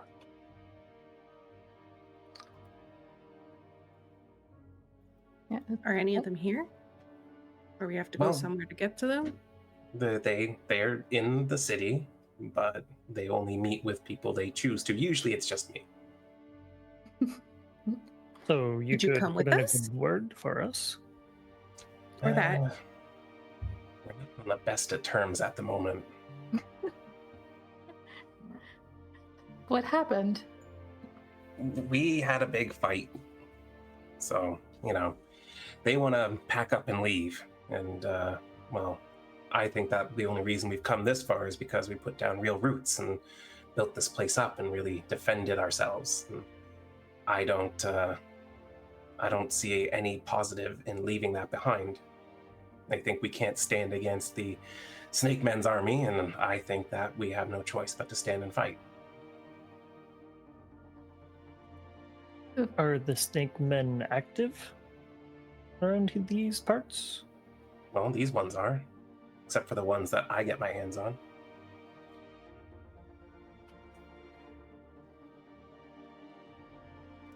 Do they come often?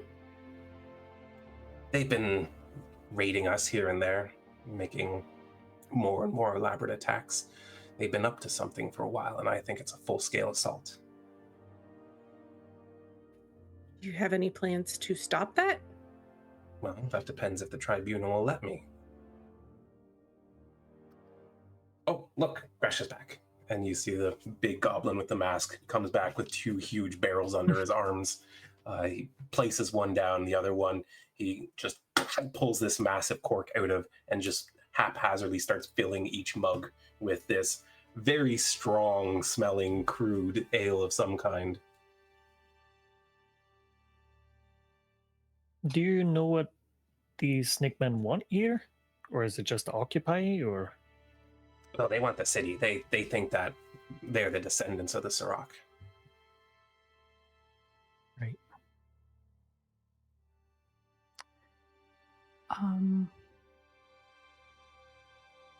What would be your plan? I'm curious. Just Fortify, defend. We've built this up. I personally built some of these walls.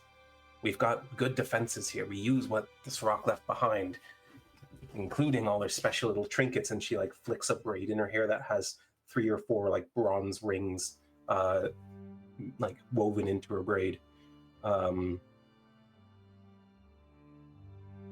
Kizzik can defend her people. I can fight many of them, but there's a lot of them, and they've got things we don't always deal with. It was so much easier when they just showed up on those flying creatures and I could just teleport up and cut them down. What do they got now? Big old contraptions like a well pulley, but it throws things. Oh.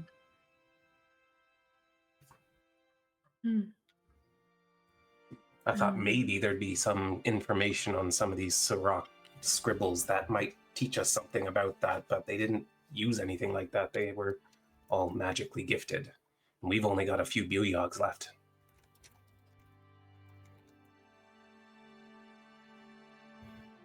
Drink. She like clasps her mug into whoever's nearest and chugs it down.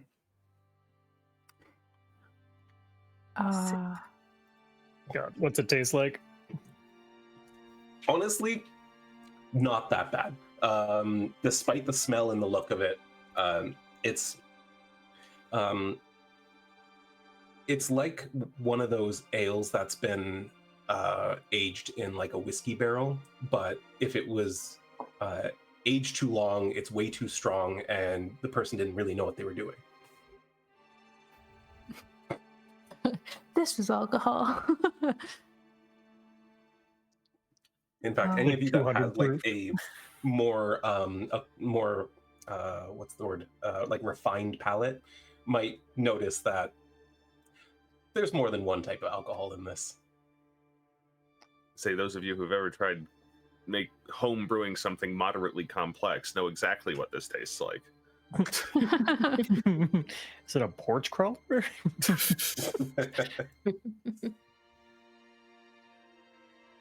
Tastes great. Yeah.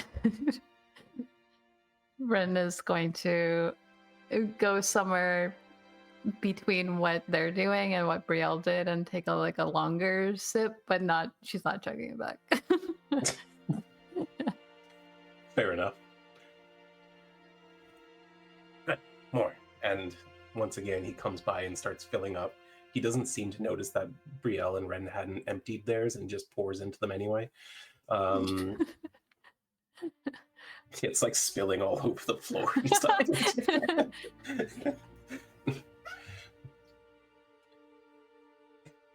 Like I said, we got problems here, but Kizzik Bright-Eye will take them down. Do they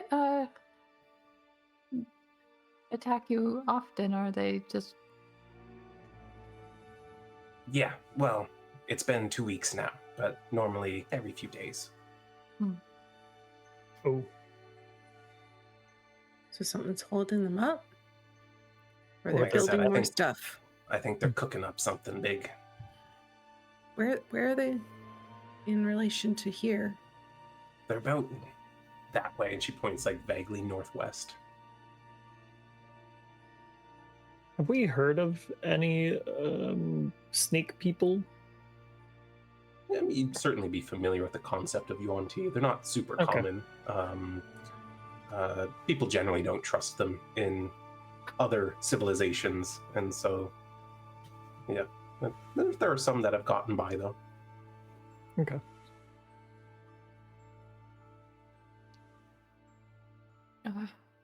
Well, she's gonna continue to drink, and she goes, do you I suppose, would you mind showing us where the records are after we're done drinking Sure. this delicious What are you going to do for brew? me? Oh, well, you said you have lots of problems. What sorts of... anything that we could help with? You could bring me the heads of about 300 snake men. That would make my day easier. Might be a little bit. 300. What? I killed more than that many last month. Oh. Yeah, but that's a month. You're giving us a day. There's 4 of you. I didn't give you a day. You can take as much time as you want. Oh, we We're on a kind of time a little crunch. bit of a, yeah. Not my problem. She drinks.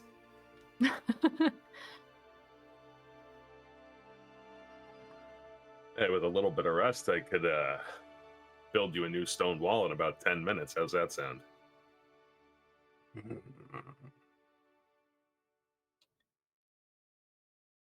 That might suffice.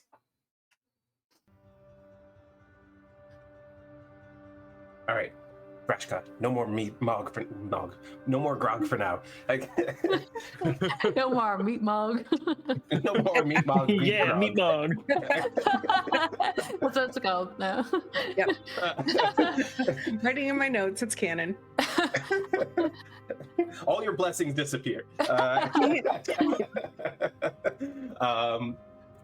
She chugs down what's left and waits, watching each of you to make sure you do the same. I will drink. Sure. Those who chugged down the first one are going to have to make a con save. Mm-hmm. Mm-hmm. Yep. It's not so much the taste, I think, that's stopping Brielle. It's the fact that her dad wrote to her saying, like, you shouldn't be drinking, girl. I just have to read something. Rhowan is real fine. quick. Bastion, Yeah. you chug down both, right? You're good. Yep. You're good. Oh no. What's up, Bren? Oh no. I'm gonna use my inspiration You on didn't. that. You didn't chug. Yeah, the we didn't first have one. to. We You didn't chug. It was just Yeah, the you're blood. good. You sipped. Oh well, I thought she said that she was waiting for us to chug the rest, right? when Yes, we were but leaving? those who chugged the first one down Oh, I already see. Okay. needed Cool. to take a con save. The first one's free. Cool. Um, All right. I misunderstood. Once she's satisfied that everyone's drank, she starts leading you southward.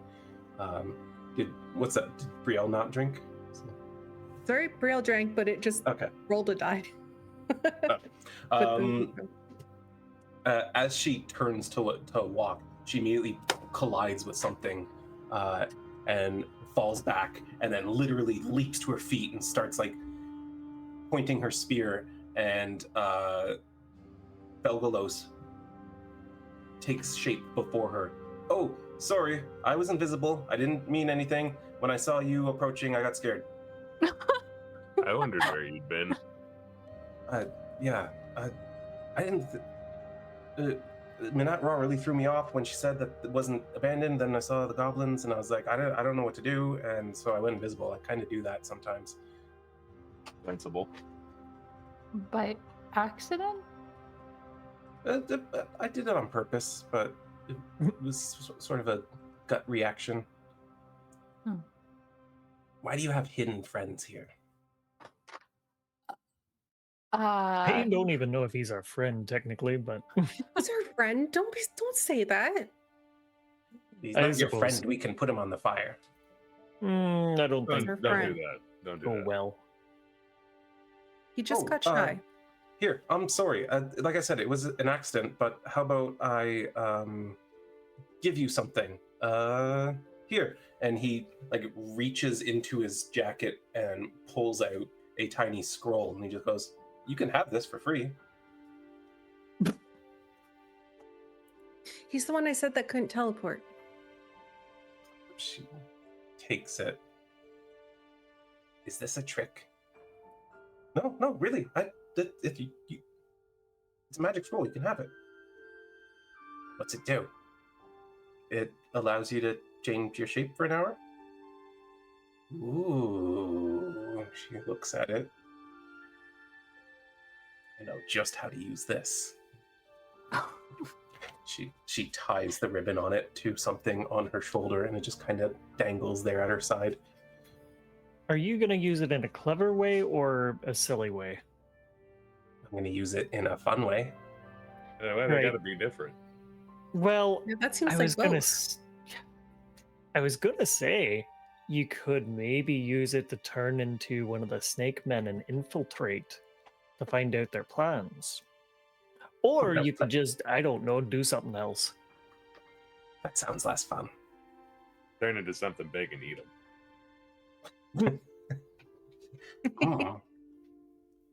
Maybe that is more fun. It is. That- I did it earlier. Not with Snake Man. It was pretty great. Well, either way, it's as useful as two shiny teeth in a dragon's mouth, so let's get going. Okay. She leads you back through the city. Grashka follows you the whole way, and you see now that as you're leaving this section of the town, a group of about 14 goblins. 3 of them look a little bit on the, wiry, small goblin side. The rest of them look pretty well built, like Kizzik and her group. They're each carrying a spear as well, each kind of wearing a single metal pauldron on one shoulder. Each of them wearing like sort of thick hides that are sort of patchwork all over. But they kind of just start moving with the group and keeping an eye on you. And as you move through the city, you find yourself eventually at the south end, where there is sort of a steep drop off at the edge of the city. As you look down the cliff, you can actually see that there are buildings down there that seem to have just come off this plateau at some point. But the ground seems sturdy enough.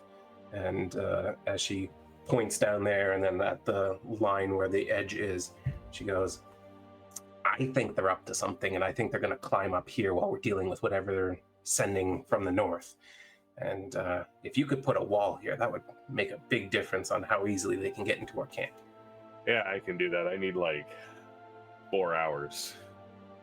And then I thought you said 10 minutes. Well, I said I needed a little bit of rest first.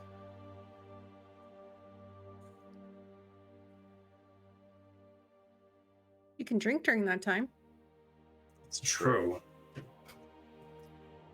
And 10 minutes turns to 4 hours. Well, like the actual act will only take 10 minutes. Sorry, that wasn't clear.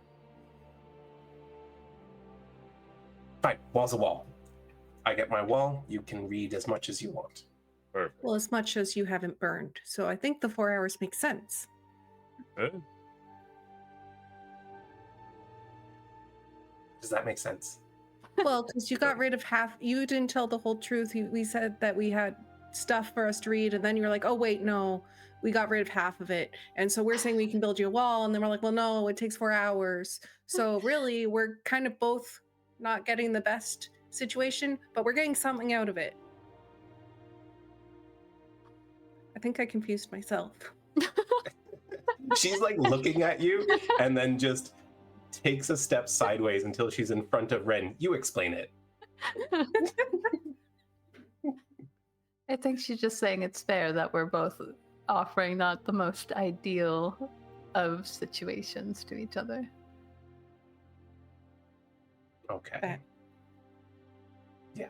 You make more sense. I like you. You walk with me. And she like literally puts Oh, an arm no. around Ren and starts walking Oh God. back towards the city center.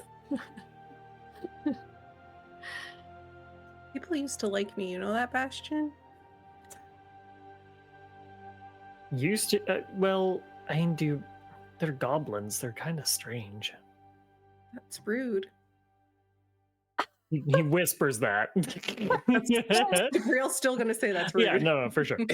Yeah, as you whisper that, you realize that Grashka is like walking right next to you. He just turns to look at you, this weird, like brass face mask he's wearing with like this scary Saurach face on it. He just looks at you and just kind of shrugs, keeps walking. I'm weird too, don't worry. He pats once on your shoulder. I kind of like him, to be honest. Yeah, it's like but he is quite like he's despite being a goblin, he is almost like medium sized. He's a big boy gobbo. Yeah, he's a big one. But You guys are such nerds. I love you.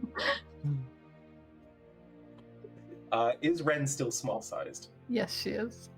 All right, then as you're walking, Kizzik literally slips her hand around your waist. I'll allow it. She starts pointing out different buildings as you're walking by. That's where we teach the little ones. That's where we put all our weapons, and that's where we put more weapons, and that's where we put the shields and some of the weapons. And that one is the one that has all the traps that we stay out of mostly. And that's where we keep the fermented boar's milk, and that stuff will really mess you up. Oh. Hold I on, don't the traps? Oh, the Saurachs left a bunch of traps in that building. A lot of them, actually. We lost quite a few checking them out.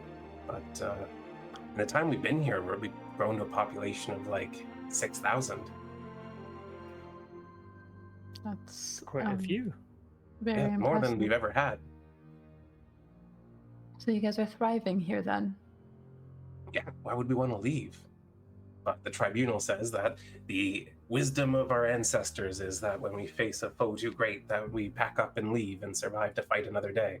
I want to survive to fight here. That's very admirable of you.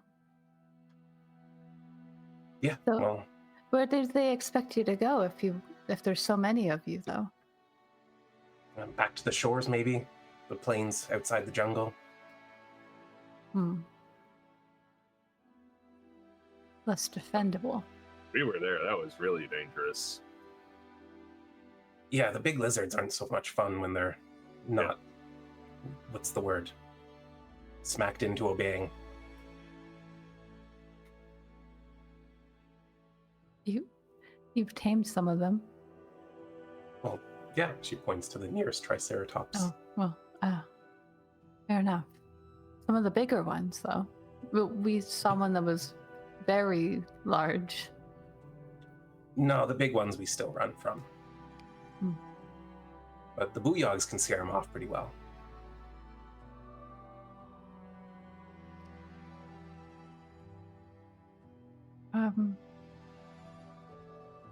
Yeah. I think she enjoys the tour that she's being given.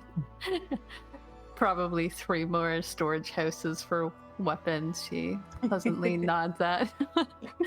Yeah, and then you pass by one fairly small stone building, but it is fully intact. You can see there's like some crude woven banners hung out in front of it. There's a small pen built in the side, just like a stick fence, with another triceratops there. She goes, and that's my house, and that's my trident horse. His name is Buckface, because when I tried to climb up onto his head, he bucked me off of his face. Oh, very happy. But now that I've got him all tamed, he bucks other people's faces. Oh, that's a dangerous name. All right.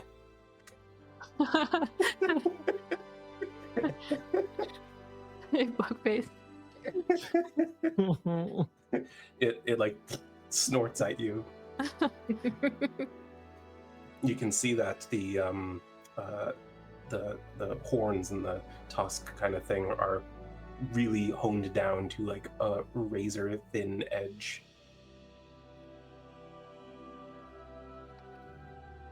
Has he always been that way? What way? His horn's very sharp. Oh, I do that for him. Oh. Yeah. He likes impaling the snake men on them. Ooh. That's handy to have. Yeah, he's a good companion. He bucks all their faces. But you know what they say, never trust a rat that doesn't bite. Yep. And nice to think that one through a little bit. All right, well, come on, let's get more drinks, and then we'll get some music, we'll get some dancing, and be good. Feast. And I'll need someplace that's a little bit calmer to focus for 4 hours. Well, with any luck, that won't be my place. So, let's see. Calm. Yeah, I'm not coming up with anything. Somewhere where the dancing isn't. The dancing in the archive? I see what you're doing. No archive until I get my wall. I'm just throwing ideas out there. You'll get your wall. I get my wall, you get your archive, and then Kizzik has another proposal for you. I think Ren's gonna look over at where Felgalos is. What is he doing? He's walking along with you, looking very nervous. Do you have some way to create a space that's quiet, Felton? Oh, that's a really good idea. Let's do that. He kind of follows along for a little bit, thinking of the best way to go about it. And he just says, how about Rhowan and I just come back in a little bit? Sound good? Perfect. And he just kind of puts a hand on Rhowan. He's like, this way, and steps through a gateway that just kind of appears for half a second as you both step through it into a very comfortable lounge that is smoothly lit, and there's long couches in a big circle and cushions everywhere. There's a couple bottle of wines off to the side. Oh, so Rowan's getting seduced by the dragon. All right. This will be much more accommodating. I hope I didn't put anyone off with my reaction to the goblins. It's a little bit crass. It's been a weird day, man. Yeah. This was a good suggestion. Feel free to use anything here. I'm gonna go talk to somebody. Okay. Have fun. With an ex-girlfriend here. Trying Trying to avoid her. Right? Why there's 6,000 of them now. He goes and steps through a doorway into a smaller room with a simple-looking bed, and sits at the end of it.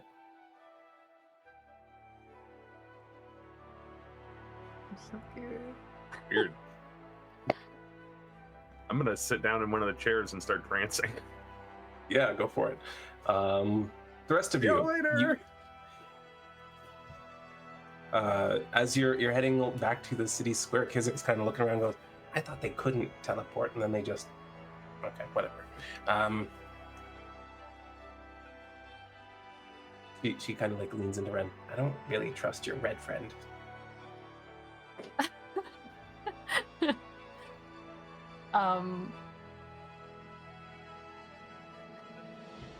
Well, she goes, which one? Because two of them are wearing red, right? This one with all the red hair and the red clothes and the everything red. I've literally never heard that opinion about her before. Why is that? Either she's hiding things and are distorting the truth, or she's just not all there. We've had goblins like that. So maybe did something land on her head when she was small?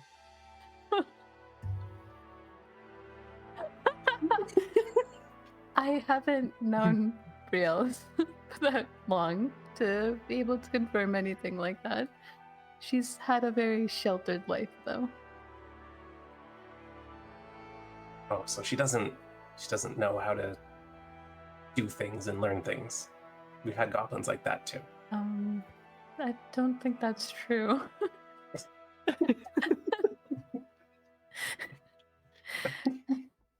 She, yeah, Red just like, I don't think there's anything wrong with her. I disagree. And she's saying this loud enough for Brielle to hear it, and she like looks over her shoulder at her. You got a new rival. She just waves. Looks a little defeated. We finally did it. Someone who doesn't like Brielle.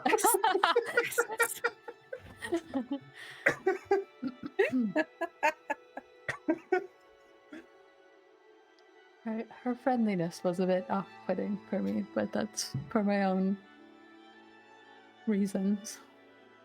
Yeah, that's what I think. Someone who acts like a friend before you can trust them, those are the people that you never want to trust. But then there's the people who don't act like friends that you also don't want to trust. Well, yeah.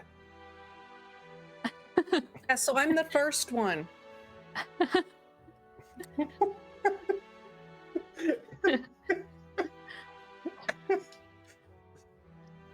She glances at her.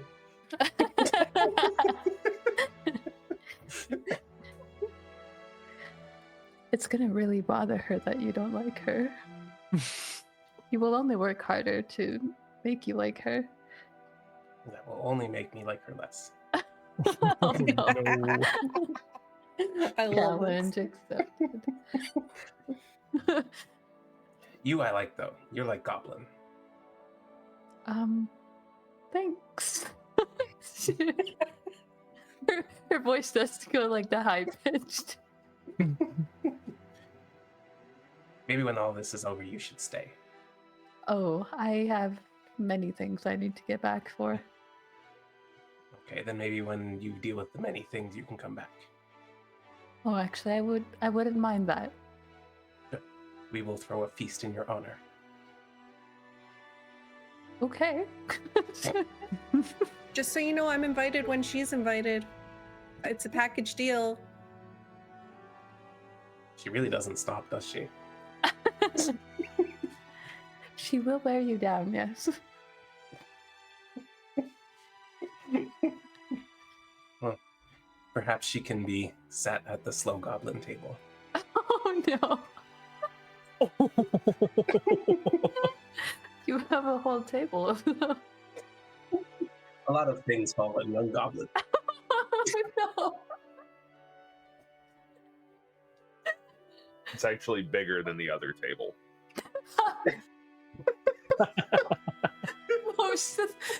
Most of them are so good. I mean, Kizzik is pretty intelligent for a goblin, so it might just be most of them, yeah. Oh my god, I'm dead.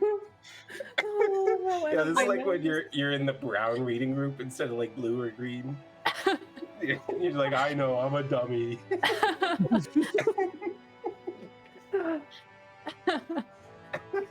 Oh. Yeah, this is killing me, to be honest. She has a lot of very cool things about her, though. She is a baby god. Kizzik doesn't trust gods either. Oh. I suppose I have my reservations about them. You know, based on one of the things that I read, the Saurach worshipped a god that ate the sun. Oh, yes. There are some very bad gods. Yeah. That's So, if we just stop worshiping them, maybe they go away. hmm.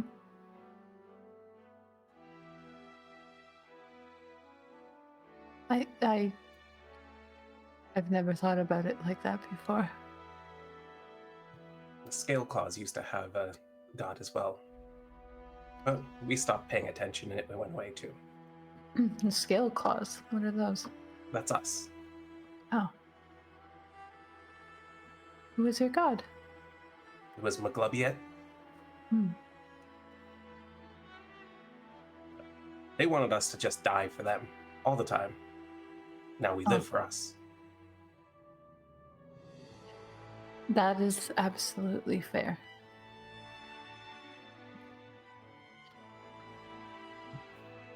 I have heard of gods who are a lot better than that, though. Yeah, but that depends on who's telling the story. You are very insightful. Yeah, Kizzik's special. Why do you think that is? Right time, right place, right circumstances. Best goblin ever born comes along and changes everything forever. You know, there's I know a goblin in Hardova that refers to himself as the Great Goblin. Maybe he's not so great, though. He did, I believe he was bested recently. So you might be right about that. Yeah, of course I'm right. Kizzik's never been bested. Best goblin made into a champion, best champion made into a leader. You worked your way up. Of course. All goblins must fight. Maybe I am more like a goblin than I realized. Yeah, you're just like me. I think she gives her a pointy toothed grin. Good, then. We drink, we celebrate, and we get our wall. For 4 hours. God, you're gonna drink for 4 hours? She's going to. boy. It's up to you what you're gonna do. So yeah, you guys have to spend the next 4 hours here in this goblin village, under the watchful eye of many goblins who are concerned about your presence. How would you like to conduct yourselves at this feast that slowly forms around you? I feel like Bastion's just gonna start singing sea shanties. Give me a performance check. God, where's performance? In the tower or out? Oh, out. Out is fine. I'm gonna use a inspiration. I love it. I love it. I've gotta put on a good show for the gobos. Respect. Much better. Much better. Yeah, you find that this group of goblins are actually very musically inclined. And as you start singing, several of them come around you with small instruments made of hide and bone and begin beating on the drums, playing this weird kind of lyre that's almost more of a harp, but still quite small. There's other stringed instruments and a weird horn that doesn't sound like any normal horn you've ever heard before, but they play it with enthusiasm and quite well. They seem to be naturally gifted in following along with whatever you're singing. The performance goes over very well, and as soon as you end the first song, there's like cheers from all around you, and then one of them comes up to you and goes, "Now you follow me," and he starts singing a song in this raspy low voice, but his voice gets like really deep and melodic, and like it's in Goblin, so it's hard to follow the lyrics, but he seems to be expecting you to sing along with him. And after the first chorus, you kind of pick up phonetically on what he's laying down and sing it well enough that no one seems displeased by it. Nice. What about Brielle? Brielle's probably gone to find Grashka, and it's just like, so, hi. Kizzik said that you would like me, but also she hates me, so I don't know if she was just pulling my leg or not, but do you want to hang out? Because I don't really know what to do now. He like pats your arm and then kind of looks around and very slowly and tentatively, like he slides the mask off his face, and he's got quite a few scars, but at the same time, not a hideous goblin. But he's got like really short, wiry hair and stuff, and big blue eyes that seem to take up like a huge portion of his face. And he just kind of leans in and he goes, "Yeah, she can be mean. Sorry." That's okay. Everyone's entitled to their opinions. Hers are just wrong. Never About thought about me. her being wrong before. At least about me. Well, we have a drink and I put in a good word. Sounds good. You can tell me where you got these scars from. Huge barrel and starts pouring all over the table and the mugs. And then he goes, "You want to know about my scars?" Yeah, I have tons too, so we can swap stories. Okay. This one was from the dire wolf, and then this one is from the big lizard that walks on two legs, and then this one is from a snake man, and this one is from a snake man, and this one is from a snake man, and this one. Brielle's like, she like lifts her tunic up a little to show her stomach. She's like, this one is from a Duragar, and this one is from a Duragar, and this one is also from a Duragar. He nods along like he knows, like he gets it, and then as soon as you're done, he goes, "What is a Duragar?" Do you know what a dwarf is? Like a little one. Yeah, like a little, your height. But they're mean. Oh, beard man. Beard, yeah. But Yeah. mean. Mean beard man. Yeah, Did you slay the beard men? lots of them. Yes. And he like he clasps you at the elbows. He's just, yes. Right. Do you want to look at my axe? I'll tell you all about my axe. Oh, your axe. Yes. I see your What do you weapon. think I said? What? Okay. She'll like bring her axe out and start like talking his ear off about that. Give me some kind of charisma, like a persuasion or something. Okay, probably bad at all of them. I think you can have I'll advantage do on this. persuasion. Okay. You're speaking his language, so Scars. Out. Or in tower. oh, you can do it out. It's fine. Bad. Not great. Your description of your axe loses his attention after about 40 seconds, and he just goes, "Mine are better," and he puts his picks out on the table. They're nice. They're good. They kill lots of lizardmen, right? right through their armor, right through their scales. Oh. Are they magic? Yeah, Saurach. That's what this is. And she'll like point to her armor. She has Saurach armor. No one here has Saurach armor. Is that Did bad? you get? No, very good. Oh. I got it from a Saurach. Well, like a dead Saurach. Oh, that makes more sense. I found it. It lets you wear it. Mm-hmm. Do your picks not let you use them? My picks let me use them, but I'm worthy. I guess I'm worthy.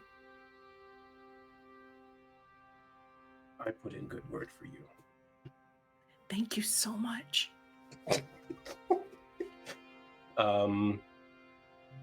Bastion. Oh, you already did yours. Sorry. Ren.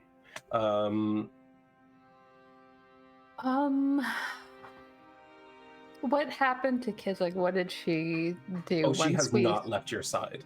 Okay. She unless you specifically tell her to, her arm is not leaving your waist. She then, I think she's mostly trying to. This is probably the first time she's ever been in like a goblin village, so she's definitely trying to. Well, that's She you were in a goes- goblin encampment where you murdered everyone. That's fair. But she's definitely gonna try to learn, I think, from these goblins. She goes into full culture mode like she did with the Genasi and is just trying to pick up on like social things between all of them. But I think she's also just like feeling a little bit put off because it's kind of reminding her a little bit of like the parties back home where she had to like fully like mask a bit. But she's definitely she's gonna drink. She's gonna pace herself though. She doesn't want to be drunk by the time Rhowan's done transferring. All right. And she'll eat the foods. I don't like that you just rolled something, but fine. Give me what do you want to roll for that? Perception, insight, investigation? I kind of feel like any could be applicable here. I'll go with insight. Investigation's higher, but I feel like she's kind of reading people. So. Got it. Okay. Yeah, you can see that the goblins are all gradually kind of easing up to your presence. And the few that do actually work up the courage to approach and speak briefly with you and Kizzik, you can see that they have nothing but like respect and adoration for her. They all come up and like praise something she's done, and then compliments Ren being next to her, and then and then like move on kind of thing. But at one point, Kizzik also seems to notice you tense up, and she goes, "Relax, goblins like you," and hands you another drink. Okay. She'll take it.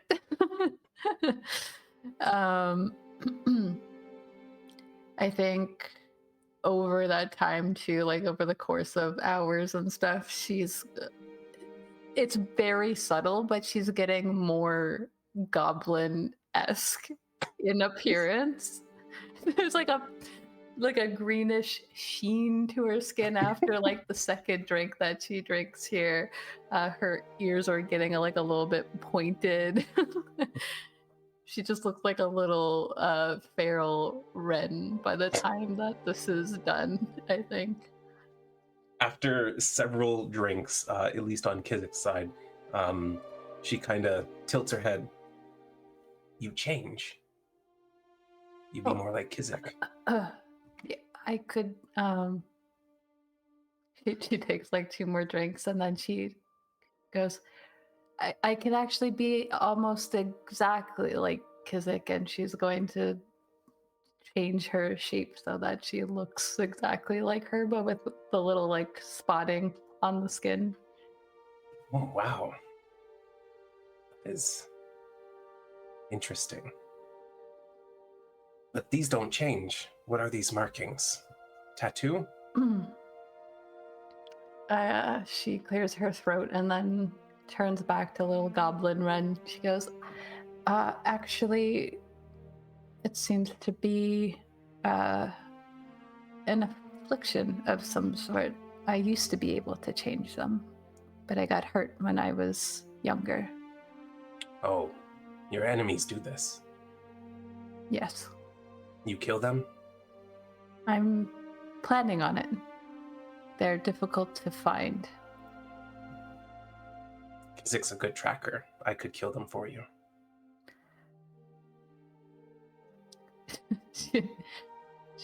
I think she'll kind of like take her drink and she holds up hers to Kizzik and does a little bit of a cheers to her and says, I appreciate that, but I think maybe Kizzik understands that I would like to do that myself. Yes. Pride in slaying your enemies. Exactly. We are kindred. It's just like, I've been hearing that a lot lately. I don't know how I feel about that. I feel like it would be a very long way from home for you to track them. Yes. What is a Hardova, by the way? It's a city across the water from here. Hmm. I don't like crossing the water. I can't throw my spear far enough.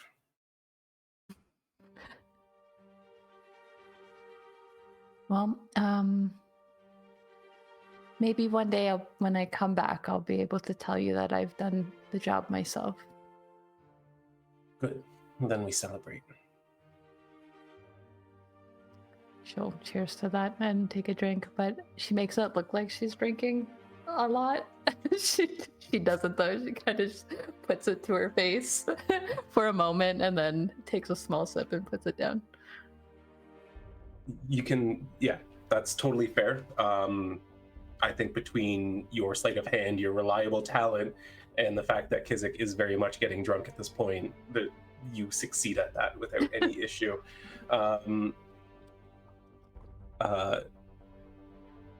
But you certainly won favor with her, and after a couple hours of drinking, she invites you to her place with obvious intent.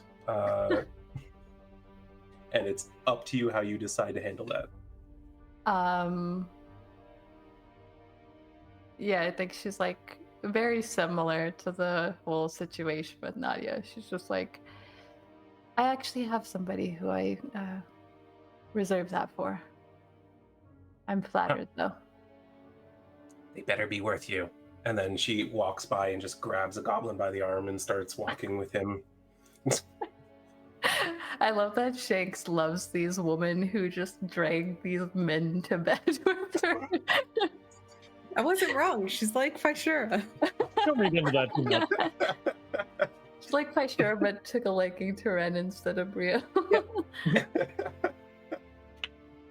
I like women that own it, you know? Nothing wrong with that. It's Queen Drema too. She's like, Women have been slut shamed for far too long. How come no one slut shames me? It would be hot. Do it. make me feel bad. I'm kidding. I just saw an opportunity for a joke, but yeah, I'm just saying, you know. Oh my god. I'm normalizing it. Well, the party continues on, and everyone has their fill. Up to you how far into it you get. But after a few hours, Rhowan, your trance ends, and Felgalos is just kind of leaning against the wall, kind of anticipating you being finished around this time. So, I think it's safe to go back. I don't think it was unsafe in the first place. You doing all right? Like I I seem said, to have just- you on edge a little bit. They're so uncultured. I see a lot of culture here. I suppose. I don't mean to be rude. But that's sort of my point. We clash, and goblins don't really listen to people when they say you really don't want to mess with me, and I don't really want to have to hurt anyone. And Yeah, no, I get that. they just That put me makes on sense. edge. I've been Makes around sense. goblins before. It's never been fun for me. This is, well, apart from that one guy was kind of a prick, but This is the most fun I've had with goblins. It's always been rather stressful before. I see that. Anyway, if you're comfortable going back to provide them with a wall. Oh yeah. All right. Well, You have your conversation all right? Did it go good? yeah, I think it went fine. Everyone back home is doing well, it seems. Ah, that's good. There are concerns. There's rumblings. Of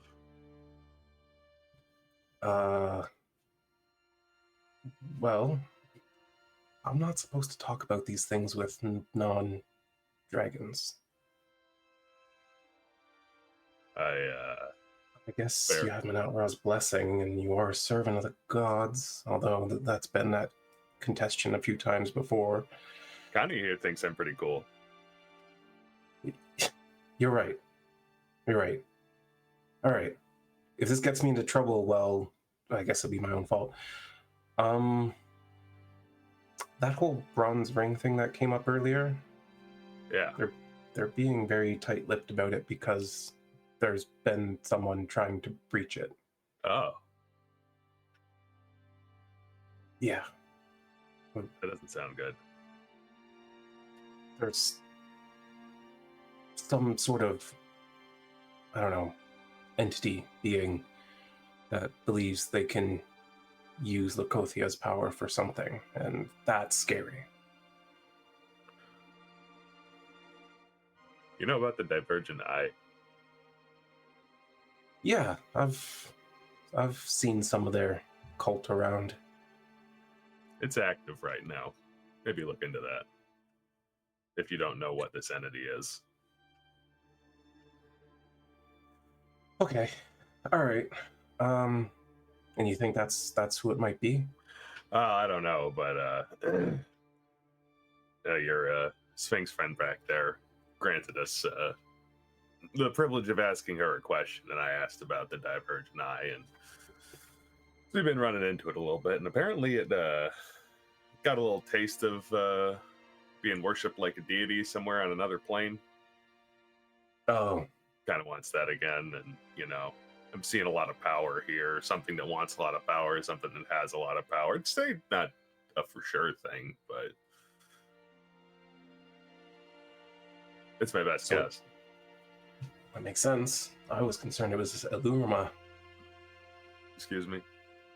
Illumina? The Forsaken Divinity? The Do I know one that that you don't. I'm afraid I don't know that one. What? I mean, it's really? Okay. So, all those events on the second convergence when Yeah. the gods were kind of stripped of some power and all that, Illumina was the one that seems to have orchestrated the whole thing. Huh.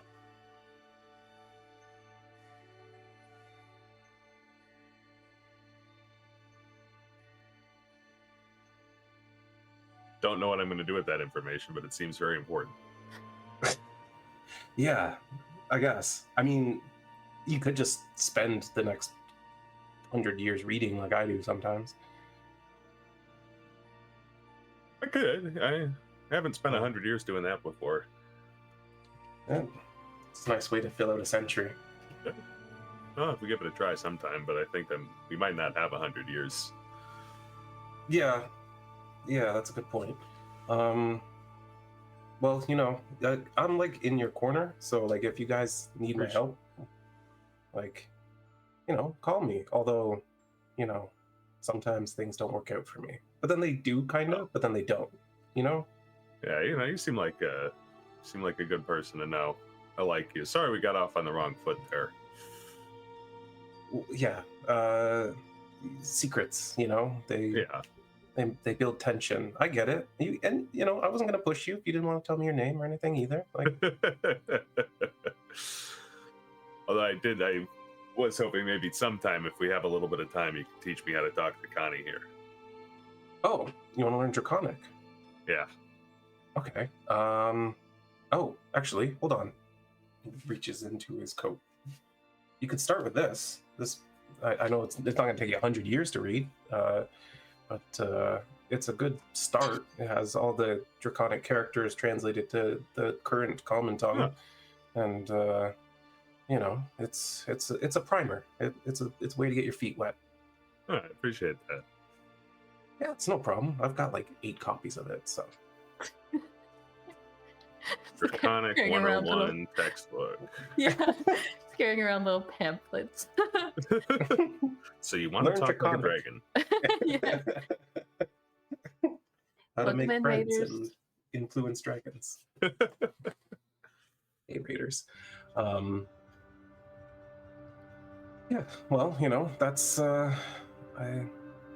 it's a good language to learn, especially for anyone who casts magic, because there's a lot of spells that you kind of have to know Draconic to cast, although those might not be in public circulation.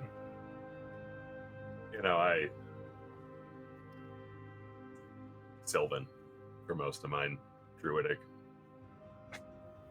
Yeah, that makes sense. You got all that nature magic and stuff. That's really cool, by the way. Thanks. Something my mom said once, I don't know if it was true or she's just trying to like make a point, but she said essentially that dragons are the first druids because just by being somewhere, we can influence the nature around us. Makes sense. I can see where she's coming from. Which is also why you probably don't want to be at the Bronze Ring, because that many powerful ancient bronze dragons, it's pretty bad. Sometimes we got to do stuff.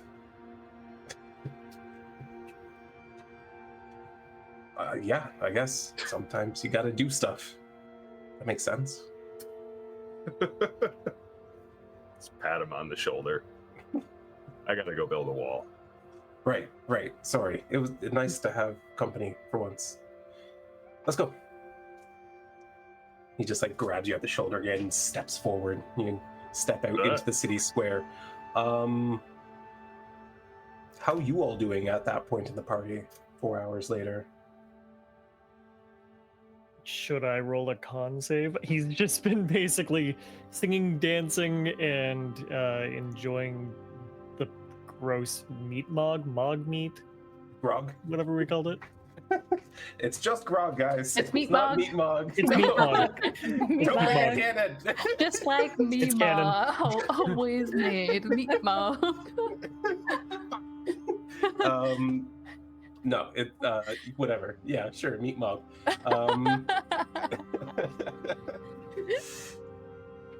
How many do you think Bastion put down in that 4 hours? Yeah, oh god. He would be trying to keep up with the goblins, basically. Yeah, I'm gonna need a con save then, Yeah. because they chug one down after every song. Bastion's unconscious. Cool. Hey, you know what? I needed a long rest anyways before I was useful, so it's all right. That was 3? your 3 of a con save. Wow. Yeah. What about Ren and Brielle? I feel like Brielle's yapping her face off about everything that she can, so she's not taking a lot of drinks, but she would sip on it in between to not make it rude, sort of thing. Fair enough. So you're kind of just nursing it and trying to... Yeah. Yeah. She's too That's busy fair. talking. By this time, 4 hours later, a whole crowd of goblins has gathered around this table as you and Grishka are exchanging war stories now. He, instead of just telling you that this was from a snake man, now he's like going into the whole story of like how it pierced him with a dagger and how he took its head off with his pick. And vice versa. They're encouraging you to tell like the full gory details of yours.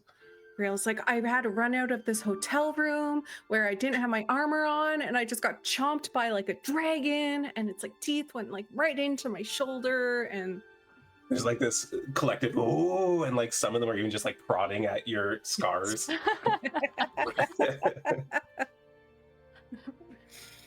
Ren. That depends on how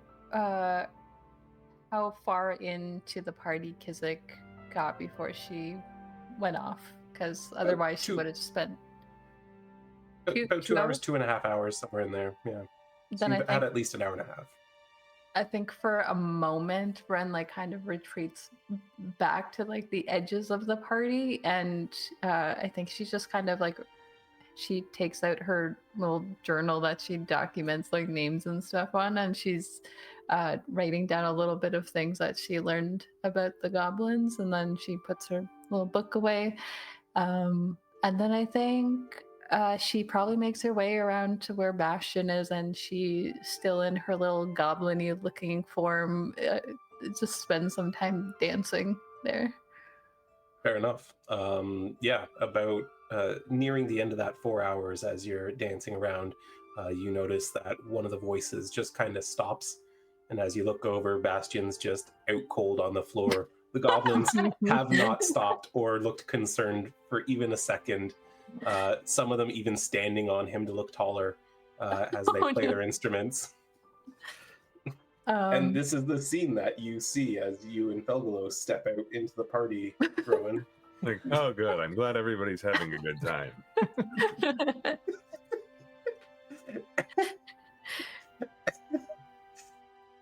Look around for Kizzik. Oh. Kizzik is not currently here. Yep. I think seeing Rhowan enter the space, since like I would assume that they both tower over these goblins when they come in. Yes. Yeah. I think she'll go and try to nudge Bastion awake, not bothering to move the goblin that's dead.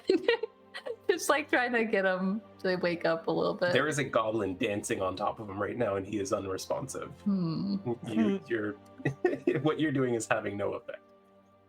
Okay, then she will just go over to Rhowan. Is he okay? I think he hasn't stopped drinking since we got here. I can fix that. Oh God. Stretches. Starts limbering up.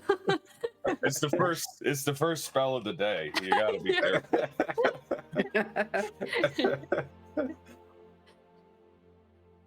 Oh, what are you doing? You gonna go pump his stomach, or are you gonna cast a spell? I'm gonna cast Lesser Water Restorate. elemental. What was that, Brielle? I said water Summon a elemental water on his face. Splash him with water. Wake him up. It drowns him. Yeah, Lesser Restoration seems to do the trick. Suddenly your body Hey, buddy. processes all that alcohol and you just wake up. Oh, Hey, there's a goblin dancing on you. Be careful. oh, right. Hey, you mind? Oh, he's rallying, and it leaps off of you, and it just keeps like strumming at this 2-stringed instrument. Hey, all right, give me a moment. I'll be back. How are you? You rested up? Oh yeah, come on, get up. You should feel fine in a couple of minutes. Yeah, actually, yeah. That's wild. Thank you. Yeah, you're welcome. I gotta go build a wall. Sure. Yeah, as you say that, you can see that some of the dancers are kind of parting as Kizzik is marching back towards the party. Her hair pretty disheveled. There are 3 goblin men following behind her, who just sort of like branch off and rejoin the party, and she looks ready to take you to the southern edge again, but that's something we'll get into next week. I mean, it's already quarter after. I want to know what's in the archives. You have to wait.